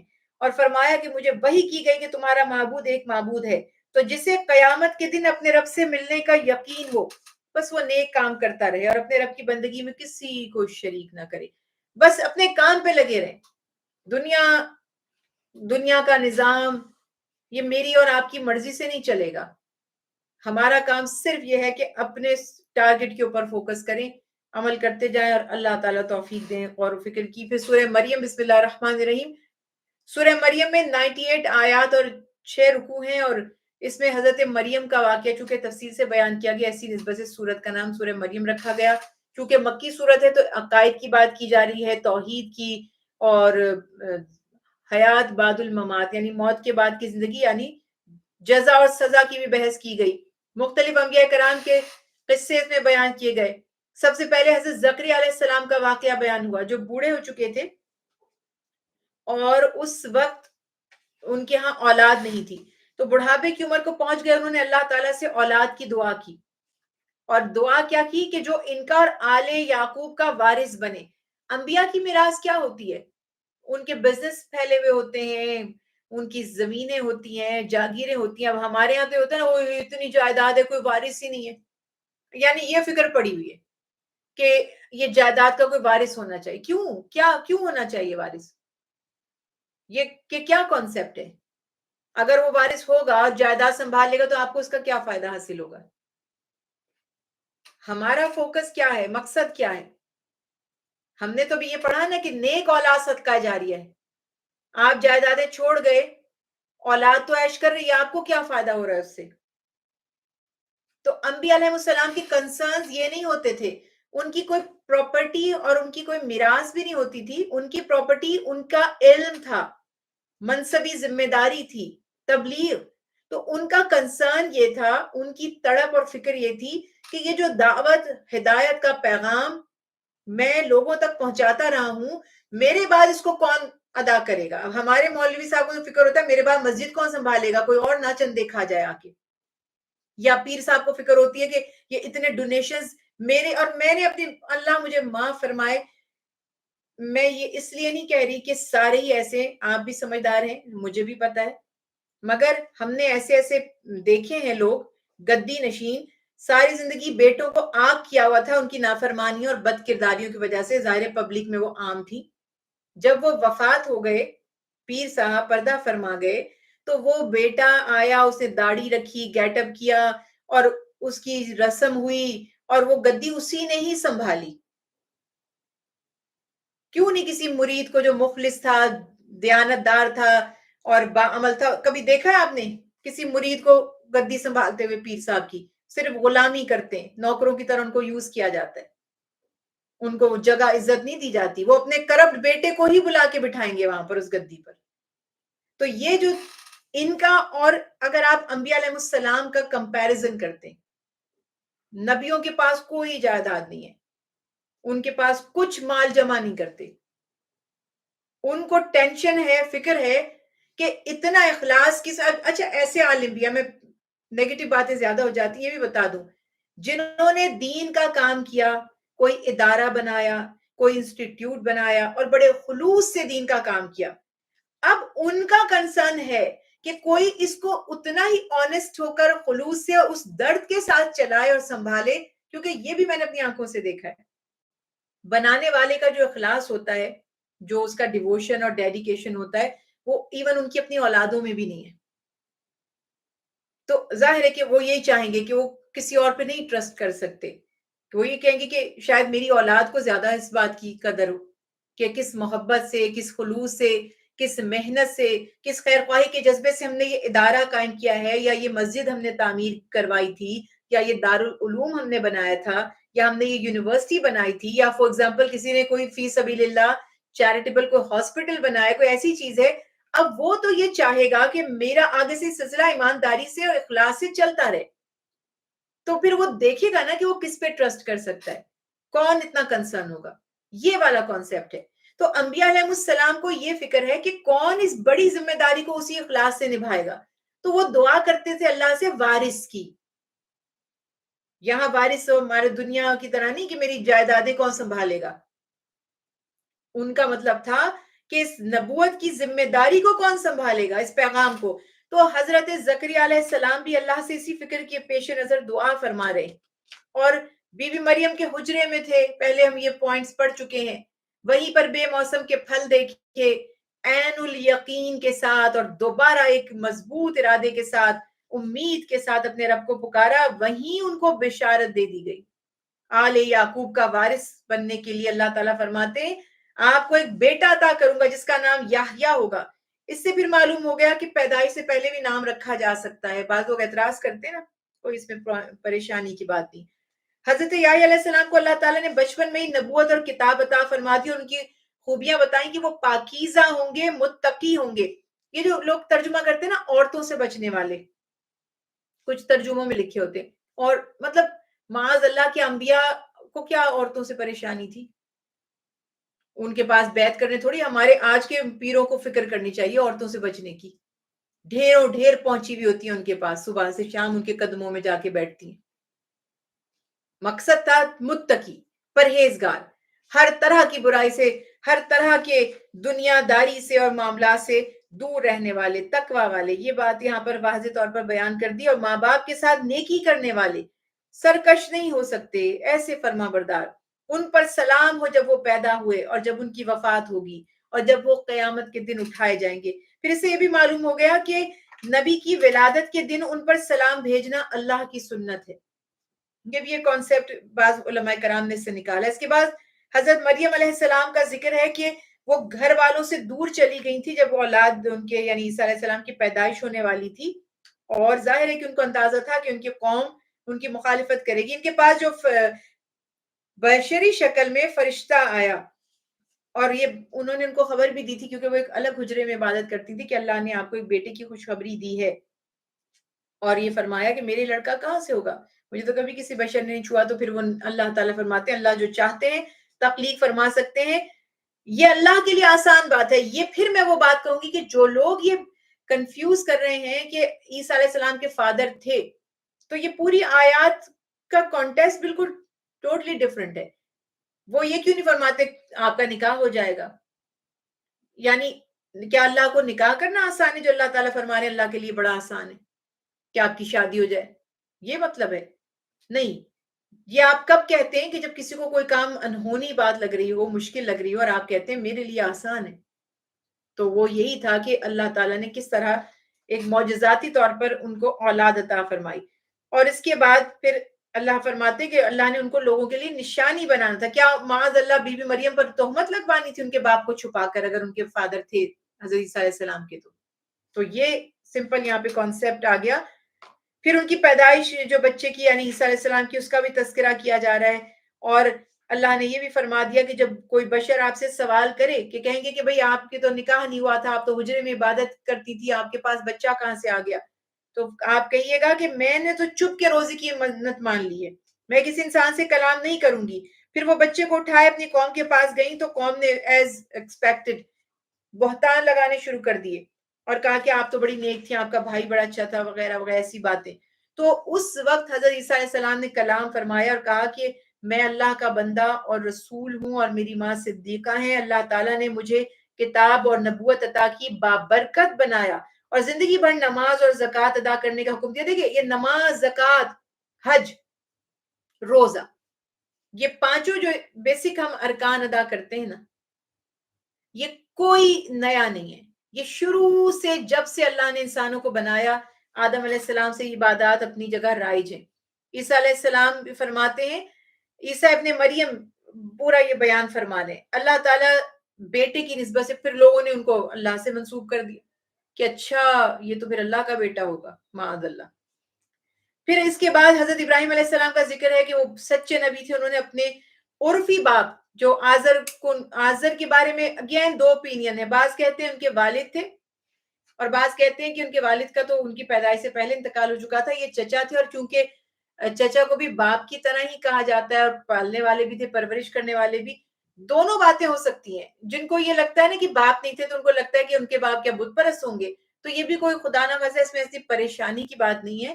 اگر کسی نبی کی اولاد یا اس کے والدین یا اس کی بیوی بے دین ہو یا کافر ہو تو اس سے نبی کی نبوت اور اس کی شان میں کوئی کمی نہیں آتی. کیوں اس چیز پہ اتنی پریشانی ہمیں ہوتی ہے؟ جو اللہ بہتر جانتے کیا معاملہ ہوگا. ہم یوں ہی کہہ لیتے ہیں نبی کی شان کے لیے ہمیں زیادہ دوسری رائے کو اختیار کرنے میں اچھا ہے، جو اچھی رائے ہو اس کو اختیار کر لینا چاہیے. تو یہی کہیں گے عرفی باپ تھے، انہوں نے ان کو پالا تھا، بتوں کو بناتے تھے. آزر بتوں کو تراشا بھی جاتا تھا اور وہ ان کی عبادت بھی کرتا تھا، کرواتا بھی تھا. حضرت ابراہیم علیہ السلام کو بڑی تکلیف تھی اس بات کی، اور ظاہر ہے کہ آپ ان کو روکنا چاہتے تھے. تو پھر جب روکنا چاہا تو اس نے دھمکانا شروع کر دیا کہ میں تمہیں سنسار کر دوں گا، مار ڈالوں گا، فلاں ڈھمکا. ابراہیم علیہ السلام نے فرمایا، میں نے افسوس کیا انہوں نے کہ میں تمہیں اللہ کے عذاب سے بچانا چاہ رہا ہوں اور تم مجھے دھمکیاں دے رہے ہو. فرمایا کہ میں استغفار کرتا رہوں گا، اللہ سے آپ کی معافی مانگوں گا آپ کے حال پر. یعنی اب دیکھیں نا یہ خیر خواہی کا جذبہ مجھ میں اور آپ میں ہے کیا؟ ہم کبھی ایسا ہوتا ہے میں کسی کے لیے اچھا کہوں، مجھے آگے سے برا بھلا کہہ دے تو میں کہوں میں اللہ سے دعا کروں، میں کہوں گی جاؤ جہنم میں، جانا چاہتے ہو شوق سے جاؤ، مجھے کیا ضرورت ہے تمہارا ٹھکانہ اگر اللہ نے وہی بنایا تو. تم نے الٹا میری دل آزاری کر دی، میں تو تمہاری خیر خواہی چاہتی تھی. انبیاء ایسے نہیں کرتے، وہ اینڈ تک خیر خواہی رہتے اور جب تک اللہ کا عذاب آ جائے، حجت تمام نہ ہو جائے. تو وہ فرما رہے میں تو بس کیا کہہ سکتا ہوں، میں آپ کے لیے اللہ تعالیٰ سے استغفار کرتا رہوں گا، اللہ مجھ پہ بہت مہربان ہے. اللہ تعالیٰ نے پھر انہیں اسحاق یعنی بیٹے کی اور یعقوب یعنی پوتے کی بشارت دی، اس کا بھی تذکرہ کیا گیا. پھر اس کے بعد مختلف انبیاء کرام کا ذکر، حضرت موسیٰ علیہ السلام کو اللہ نے کیسے ایک بزرگ نبی بنایا اور اللہ کا ان کو رازدار یعنی کلیم اللہ بھی کہا جاتا ہے. حضرت ہارون علیہ السلام کی نبوت کا بھی تذکرہ آ گیا. اسماعیل علیہ السلام کی تاریخ، وعدے کے سچے، نماز اور زکوٰۃ کا حکم دینے والے رسول اور نبی اور اللہ کے پسندیدہ، یہ ساری ان کی تعریفیں بیان فرمائی گئیں. ادریس علیہ السلام کو صدیق نبی اللہ سبحانہ وتعالیٰ نے قرار دیا اور فرمایا ہم نے ان کو بلند جگہ مقام پر اٹھایا. پھر اللہ سبحانہ وتعالیٰ فرماتے ہیں کہ اللہ تعالیٰ کی فرما بردار اور سرکش بندوں کے احوال آخرت میں کس طرح ان میں کمپیریزن ہوگا اس کا تذکرہ کیا گیا. منکرین آخرت موت کے بارے میں یعنی موت کے بعد کی زندگی کے بارے میں ہمیشہ شک میں ہی مبتلا رہے، لیکن اللہ تعالیٰ فرما رہے ان کو یقین ہونا چاہیے کہ مرنے کے بعد دوبارہ ان کو پیدا کرنے کی طاقت اختیار اسی رب کے پاس ہے جس نے ان کو پہلی مرتبہ پیدا فرمایا تھا. اب یہ وہی والی بات ہے کہ جس کو یہ بات سمجھ آ جائے کہ جو پہلی بار بنانے پر قادر ہے وہ دوبارہ کیوں نہیں تخلیق فرما سکتا، وہ بھی اسی کی شان ہے. اس کے بعد پھر اللہ سبحانہ وتعالی ارشاد فرماتے ہیں کہ جو لوگ گمراہی میں مبتلا ہیں ان کی ابتلا میں اضافے کے لیے مہلت کی مدت اللہ تعالیٰ بڑھا دیتے ہیں. جو ہدایت یافتہ ہیں ان کو مزید استقامت اس سے نصیب ہو جاتی ہے، یعنی اللہ کی آزمائشیں دیکھیں. یہ حدیث رسول اللہ صلی اللہ علیہ وسلم ہے نا کہ اللہ تعالیٰ سے اگر آپ کم عمر کی دعا کریں تو یہ خیر طلب کریں کہ عمر کم ہوں گے تو گناہ کم ہوں گے، اور اگر بڑی عمر کی دعا کریں تو یہ دعا کریں کہ عمر زیادہ ہو تو نیکیاں زیادہ ہوں. اب اگر اس کے برعکس ہو جائے کہ عمر کم ہو اور گناہ زیادہ ہو جائے اور اسی طرح سے کسی کا بڑھاپا یعنی عمر بڑھتی چلی جائے اور وہ مزید گناہ کرتا ہی چلا جائے، یا کئی تھوڑی سی زندگی جیتے اور اتنی بہترین زندگی جیتے اور اتنا خوبصورت یعنی کوالٹی لائف ان کی ہوتی ہے. یہ میں آخرت کے حساب سے بات کر رہی ہوں کہ وہ سب کو وہ اداس کر جاتے ہیں جب دنیا سے جائیں. اور کئی ایسے ہوتے ہیں کہ وہ فرعون کی طرح سر پہ ہی سوار ہو جاتے ہیں. انسان سوچتا ہے کب ان کے ظلم سے جو ہے وہ انسانیت کو راحت نصیب ہوگی، مگر وہ ان کی بھی تو رسی دراز ہو رہی ہے نا. ان کے گناہ اور بڑھتے چلے جائیں گے، جتنے زیادہ گناہ بڑھتے جائیں گے اتنی زیادہ پکڑ سخت ہوتی چلی جائے گی. اس کے بعد اللہ تعالیٰ فرماتے ہیں جو ہدایت یافتہ ہیں ان کو مزید استقامت نصیب ہوتی ہے جب وہ ایسے لوگوں کا حال دیکھتے ہیں. ہم ذرا گھبرا جاتے ہیں کہ لو اس کو تو کچھ ہوتا ہی نہیں، یہ تو مرتا ہی نہیں ہے، اس کو تو کوئی مصیبت نہیں آتی، اس پر تو کوئی مشکل نہیں آتی. لیکن جو اہل ایمان، مضبوط ایمان والے، دلوں میں راسخ ایمان، وہ جانتے ہیں کہ اس کی بدبختی کا وقت ہے. یہ جتنی اللہ اس کی رسی دراز کریں گے اتنی اس کی پکڑ سخت ترین ہوگی. اور اہل ایمان جن کو استقامت نصیب ہوئی ہے ان کی نیکیاں باقی رہنے والی اور اجر میں بہتر ہیں. پھر اللہ تعالیٰ فرماتے ہیں مشرکین اس امید پر اللہ کے سوا دوسرے معبودوں کی عبادت کرتے ہیں کہ وہ مشکل میں ان کی مدد کریں گے. اللہ تعالیٰ فرماتے ہیں ہرگز نہیں، وہ ان کے دشمن بن کر عبادت کا ہی قیامت کے دن انکار کر دیں گے. دیکھیے اب یہاں پہ صرف بعض لوگ کہتے ہیں کہ کیا اولیاء سے مدد کی درخواست کی جا سکتی ہے؟ اب یہاں پہ یاد رکھیں مددگار تو صرف اور صرف اللہ کی ذات ہے. اور سم ٹائمز ایموشنل ایک ریلیشن شپ ہوتا ہے. روحانیت، روحانی دنیا ایک الگ دنیا بھی ہے، اس کا ایک علم بھی الگ ہے.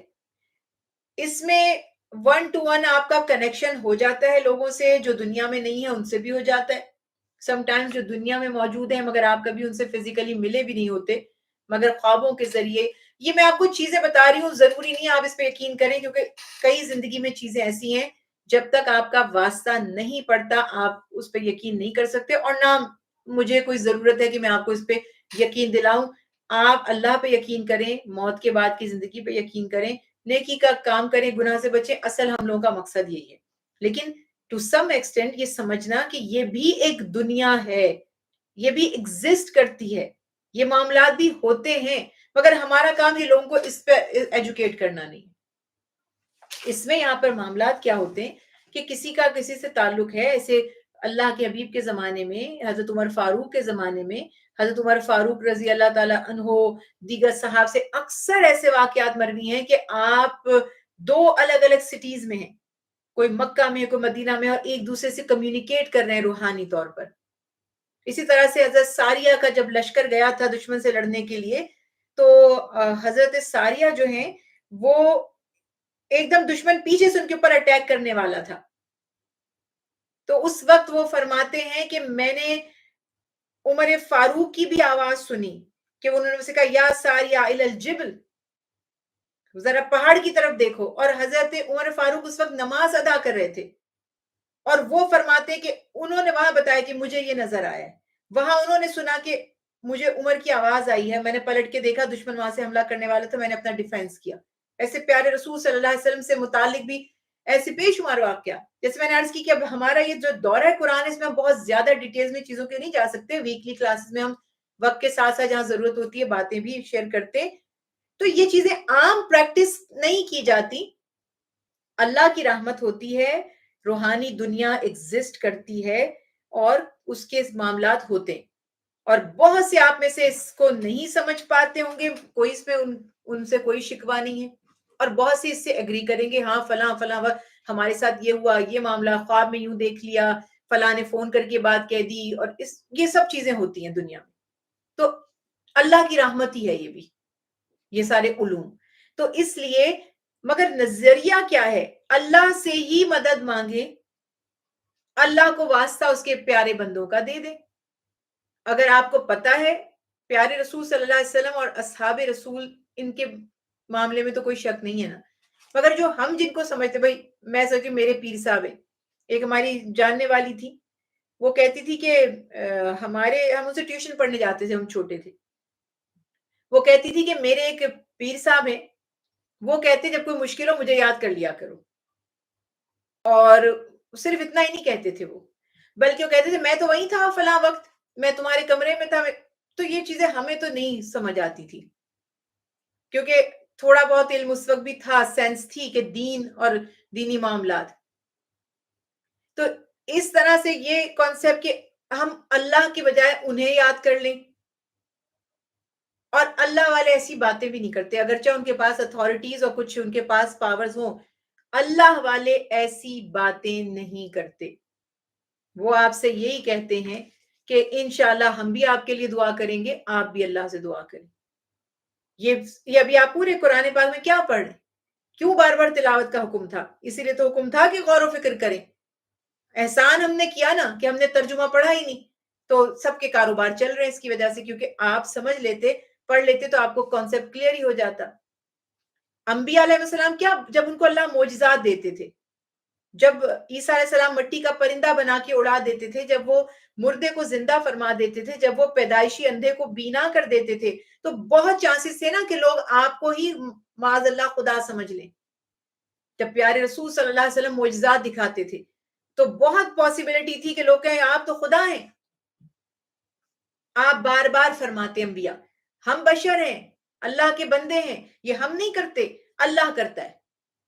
اللہ سبحانہ و تعالیٰ نے ہمیں معجزہ، جب لوگ ڈیمانڈ کرتے تھے معجزہ دے، فوراً فرماتے تھے ہم کہاں سے معجزہ دیں، ہم تھوڑی دیتے ہیں، اللہ تعالیٰ دیتے ہیں.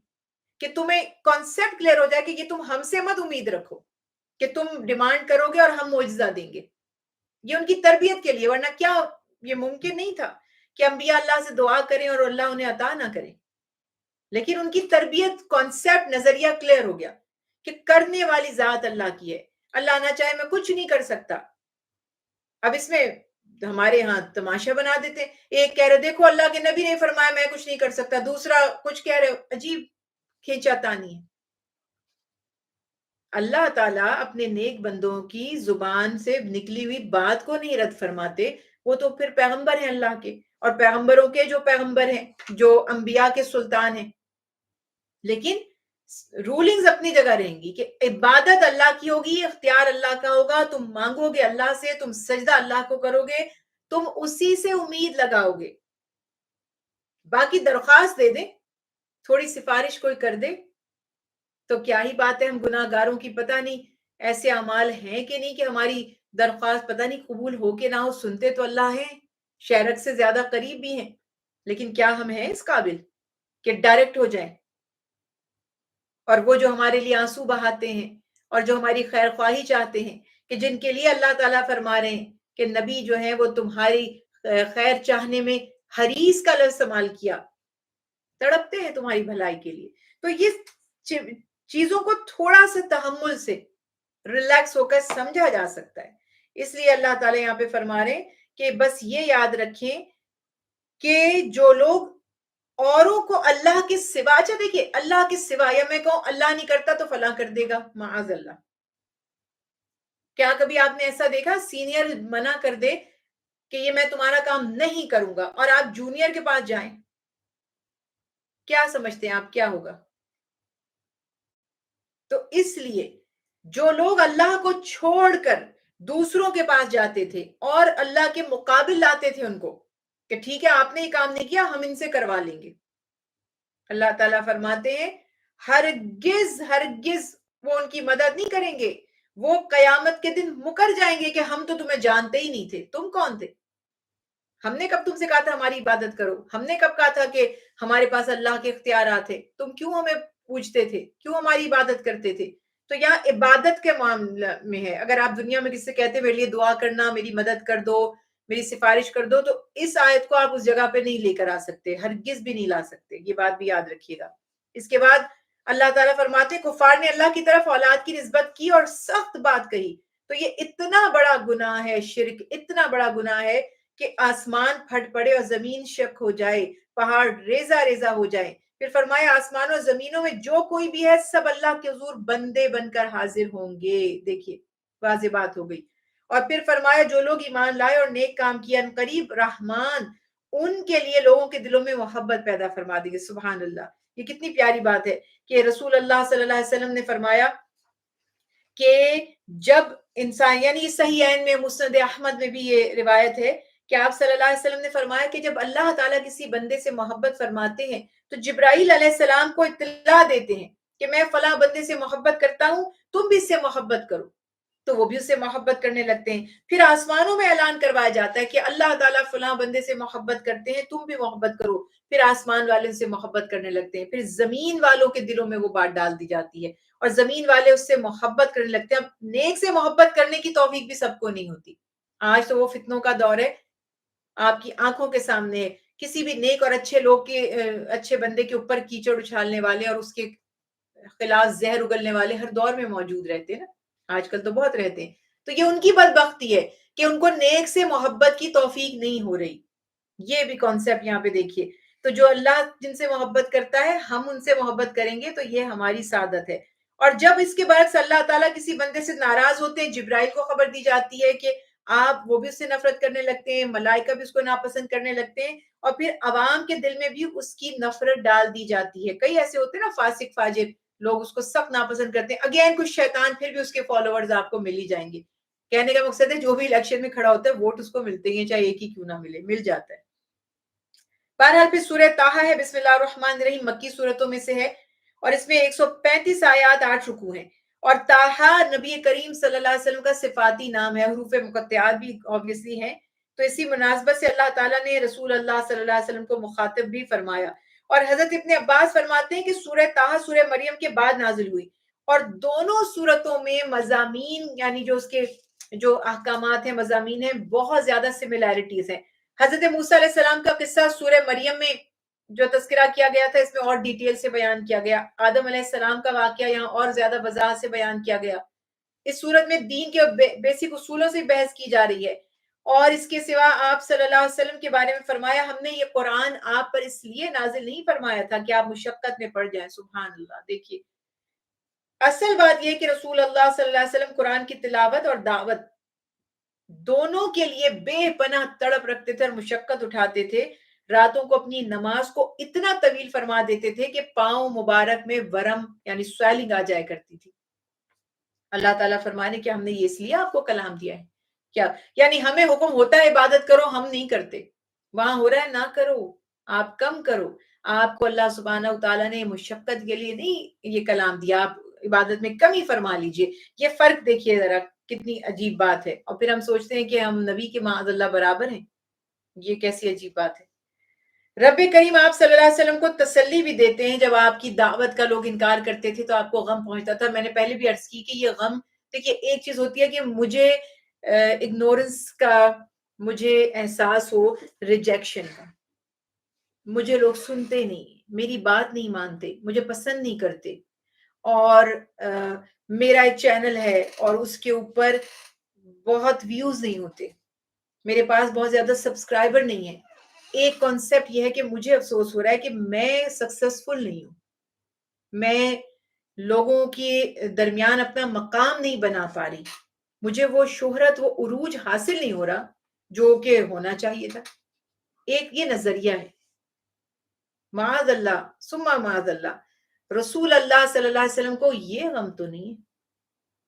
یہاں تو آپ پچھلی آیت میں دیکھ رہے ہیں کہ اللہ تعالیٰ فرما رہے ہیں آپ مشقت میں کیوں پڑتے ہیں، کیا غم ہے رسول اللہ صلی اللہ علیہ وسلم کو، پھر کیا فکر ہے؟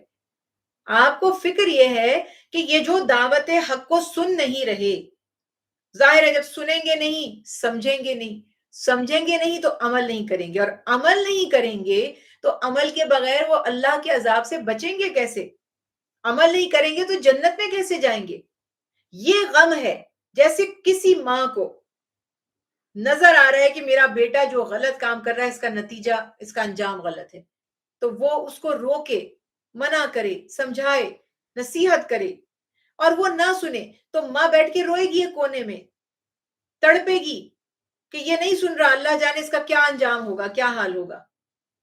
اس کو یہ غم نہیں ہے کہ میری بات نہیں سنی، میری عزت کم ہو گئی، اس کو نظر اس وقت اس کی تباہی آ رہی ہے۔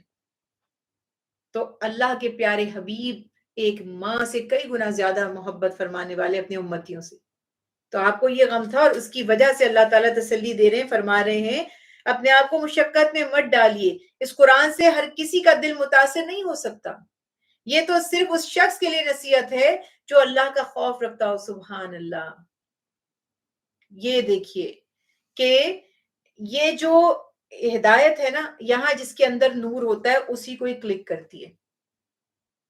یہ اللہ کی شان دیکھیں. ہر کسی کو اس سے فائدہ حاصل نہیں ہوتا، ہر کسی کے دل میں نہیں اترتی یہ بات. تو اس لیے اللہ تعالیٰ یہاں پہ بیان فرما رہے ہیں. مجھے یاد ہے، اللہ معاف فرمائے، ایک دفعہ میں کچھ ریکارڈنگز کر رہی تھی تو وہ بندہ بائی پروفیشن موسیقار تھا. اللہ اس کو اور ہدایت دیا، اللہ جانے کیسا کس حال میں وہ ہوگا. نیک بنائے اللہ اسے. وہ میوزک ریکارڈ کرتا تھا بیسیکلی. اب مجھے کسی نے بتا دیا تفسیر قرآن پاک کی ریکارڈنگ کے لیے، میں چلی گئی ریکارڈنگ کی، اس سے درخواست کی کہ یہ ریکارڈنگ کرنی ہے تو یہ آڈیو. اب وہ فرسٹ ٹائم اس نے یہ کام کیا. اب دیکھیں یہ ایک ٹرننگ پوائنٹ تھا. میں سوچتی ہوں اس کے بارے میں، اگر وہ چاہتا کہ قرآن مجھے، میں ساری زندگی کیا کام کرتا رہا، آج میں کیا قرآن ریکارڈ کروں گا، تو وہ اس طرح بھی تو سوچ سکتا تھا نا. اور ایسے بھی واقعات ہیں. خیر، تو اس نے ریکارڈنگ شروع کی. اس کے بعد اس نے دیکھا کہ اچھا اس کو میوزک میں تو ایکٹیو رہتا ہے، کچھ نہ کچھ کرتا رہتا ہے. یہاں تو اس نے کہا بیک گراؤنڈ میں میوزک. میں نے کہا لا حول ولا قوت، مجھے تو کوئی میوزک نہیں ڈالنا بیک گراؤنڈ میں. تو اس کو کچھ کرنا ہی نہیں پڑتا تھا، بس میں اپنا بیان کرتی تھی اور ریکارڈنگز کرنی ہوتی تھی. تو وہ کہتا تھا کہ آپا مجھے بہت نیند آتی ہے، میں یہ کیونکہ کچھ کرنے کے لیے کام ہی نہیں ہے. میں نے اس کو کہا کہ تم مجھے سکھا دو، میں یہ اپنے گھر میں کام کر لوں گی. تو بات یہاں پر یہ تھی کہ کتنی عجیب سی ایک سوچ کی بات ہے کہ اس کو وہ قرآن پاک سنتا ہے یا تفسیر کا کام ہوتا ہے تو اس کو نیند آتی ہے، اور میوزک کا کام ہوتا ہے تو اس کی نیند اڑ جاتی ہے. یہ عجیب سی بات ہے.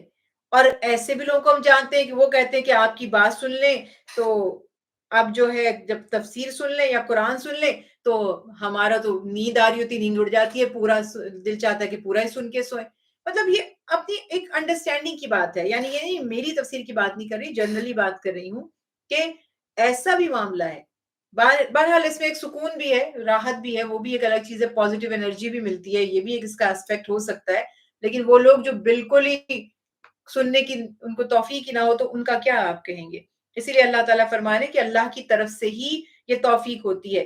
اور پھر اللہ تعالیٰ نے اپنی صفات بھی بیان فرما دی تاکہ آپ صلی اللہ علیہ وسلم کو مزید قلبی اطمینان نصیب ہو، اور فرمایا کہ اللہ تعالیٰ آپ کے ساتھ ہے اور وہ آپ کی حفاظت فرمائے گا. تو یہ فرمائیے کہ اللہ میری حفاظت فرمائے اور مجھے کسی بھی حال میں تنہا نہ چھوڑے. تو یہ اسی طرح حضرت موسیٰ علیہ السلام کا واقعہ بھی بیان کیا گیا. وہ تشبیہات بھی ہیں کہ کس طرح موسیٰ علیہ السلام نے بھی اپنی قوم کے لیے خیر خواہی کی. پھر سیدنا موسیٰ علیہ السلام کا قصہ بھی اس میں تفصیل سے تذکرہ کیا گیا.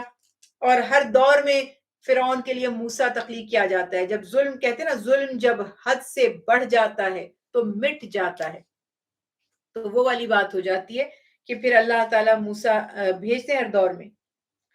سورہ طٰہٰ میں آیت 9 سے 98 تک تقریباً موسیٰ علیہ السلام کا قصہ سارا کا سارا بیان کیا جا رہا ہے. جو ان کے واقعات مدین سے واپس جب تشریف لا رہے تھے، راستے میں جو آگ دیکھی تھی، اللہ تعالیٰ سے ہم کلامی کا جو وادی طویٰ میں پہلی وحی نازل ہوئی تھی اس کا تذکرہ کیا گیا. پھر ولادت کے بعد جو صندوق میں بند کر کے دریا میں اللہ تعالیٰ نے بہایا تھا اس کا بھی ذکر کیا جا رہا ہے. وہ بار بار واقعہ بیان کیے جاتے ہیں تاکہ ہم اس سے نصیحت حاصل کریں. پھر اس کے علاوہ اللہ سبحانہ وتعالیٰ نے فرمایا کہ اللہ کی طرف سے آپ کو اور آپ کے بھائی ہارون کو فرعون کے پاس جانے کا حکم دیا گیا. فرعون کے ساتھ پہلے انہوں نے کوشش کی ڈائیلاگ یا ڈیبیٹ کی، مگر اس نے بہرحال ڈکٹیٹرز کا نصیحت کو مانتے ہیں، جادوگروں کو جمع کیا ان کو جھٹلانے کے لیے اور ان کو شکست دینے کے لیے. اور اللہ کی شان دیکھی کہ جادوگر ہی ایمان لے آئے. موسیٰ علیہ السلام کو فتح نصیب ہو گئی. راتوں رات بنی اسرائیل کو لے کر آپ مصر سے کس طرح نکلے، اور فرعون نے جب تعاقب کیا تو ہلاکت اس کی کیسے ہوئی. یہ سارے واقعات یہاں پہ بیان کیے جا رہے ہیں. پھر قوم موسیٰ علیہ السلام کی غیر موجودگی میں جو سامری ایک ان کا قوم کا ایک شخص تھا، اس کی باتوں میں آ کر بچڑے کی عبادت انہوں نے شروع کر دی. توریت کا نازل ہونا، پھر اپنے بھائی پر ان کا ناراض ہونا کہ میں تمہیں ان کی نگرانی کے لیے چھوڑ کے گیا تھا، وہ سب واقعات. پھر 7 انعامات جو اللہ تعالیٰ نے موسیٰ علیہ السلام پر کیے، فرعون کے ظلم اور اس کی پکڑ سے حفاظت فرمائی جب وہ چھوٹے سے تھے اور فرعون لڑکوں کو قتل کرتا تھا. اللہ تعالیٰ فرماتے ہیں آپ کو ہم نے کس طرح اس سے بچایا، نہ صرف بچایا، اسی کے محل میں پہنچا دیا. اس نے خود اپنے ہاتھوں سے پرورش کی. لوگوں کے دلوں میں آپ کی محبت ڈالنا کہ جو بھی آپ کو دیکھتا تھا موسیٰ علیہ السلام کے چہرے مبارک کو تو اس کو ان سے محبت ہو جاتی تھی. آپ کی تربیت، آپ کی پرورش، اور آپ کی والدہ نے رضاعت کی آپ کی، کس طرح اپنی والدہ سگی ماں جو تھی والدہ ان سے بھی ملوا دیا اللہ تعالیٰ نے. پھر ایک قبطی جو ان کے ہاتھ سے مارا گیا تھا اس کے قتل کی سزا سے بھی اللہ تعالیٰ نے ان کو بچا لیا. مدین سے واپسی پر نبوت عطا کیا، آپ کو شرف کلامی اختیار کیا. تو یہ سارے کے سارے واقعات اللہ تعالیٰ ارشاد فرماتے ہیں کہ جو ان واقعات سے نصیحت حاصل نہیں کرتا، جو عبرت حاصل نہیں کرتا، قیامت کے دن اس کو سخت سزا کا سامنا کرنا پڑے گا. اور قیامت کی ہولناکیاں پھر بیان کی. پھر اللہ تعالیٰ نے ایک انسانی وصف بھی بیان کیا اس صورت میں کہ بھول چوک انسان کی فطرت میں داخل ہے. آدم علیہ السلام کی نسیان کا بھی تذکرہ کیا گیا کہ جس پھل سے روکا گیا تھا وہ بھول گئے اور شیطان نے لغزش میں ڈال دیا، اور وہ معاملہ ان کے ساتھ جو ہوا توبہ پھر اللہ نے ان کی قبول فرمائی. پھر اللہ تعالیٰ فرماتے ہیں جو لوگ قرآن سے اعراض کرتے ہیں ان کے لیے یہ وارننگ ہے کہ ان کی زندگی تنگ ہو جائے گی. تنگ ہو جانا صرف فائنینشلی یا دوسرے معاملات میں نہیں ہوتا. سم ٹائمز بظاہر ہر نعمت ہوتی ہے لیکن دل خوش نہیں ہوتا. آئی تھنک مجھے لگتا ہے یہ بھی اللہ کا عذاب ہی ہو جاتا ہے ایک طرح کا. سب کچھ ہے، خوش نہیں ہے، مطمئن نہیں ہے، راحت ہی نہیں ہے، دل کو قرار نہیں ہے، گھبراہٹ ہے، بے چینی ہے. وہ بے چینی وقتی ہے، اس کا علاج ہو سکتا ہے، روحانی علاج بھی ہوتا ہے. لیکن اصل بات یہ ہے کہ جو اللہ کا نافرمان ہو، اللہ کے کلام کو جھٹلا دے، وہ کیسے سکون پا سکتا ہے؟ جبکہ اللہ بذکر اللہ تطمئن القلوب، اللہ کا نظام ہے کہ دلوں کو اللہ کے ذکر سے ہی نصیحت حاصل ہوگی. سچ ہی زندگی دیتا ہے، سچ ہی طاقت دیتا ہے، جھوٹ نہیں طاقت دے سکتا. اس کے بعد اللہ تعالیٰ فرماتے ہیں کیا ان لوگوں پر افسوس کیا جا سکتا ہے کہ جو بڑے بڑے معجزات دیکھنے کے باوجود بھی عصا اور ناکا جیسے معجزات کا رسول اللہ صلی اللہ علیہ وسلم سے مطالبہ کرے، جبکہ سب سے بڑا معجزہ تو خود قرآن ان کے درمیان تھا.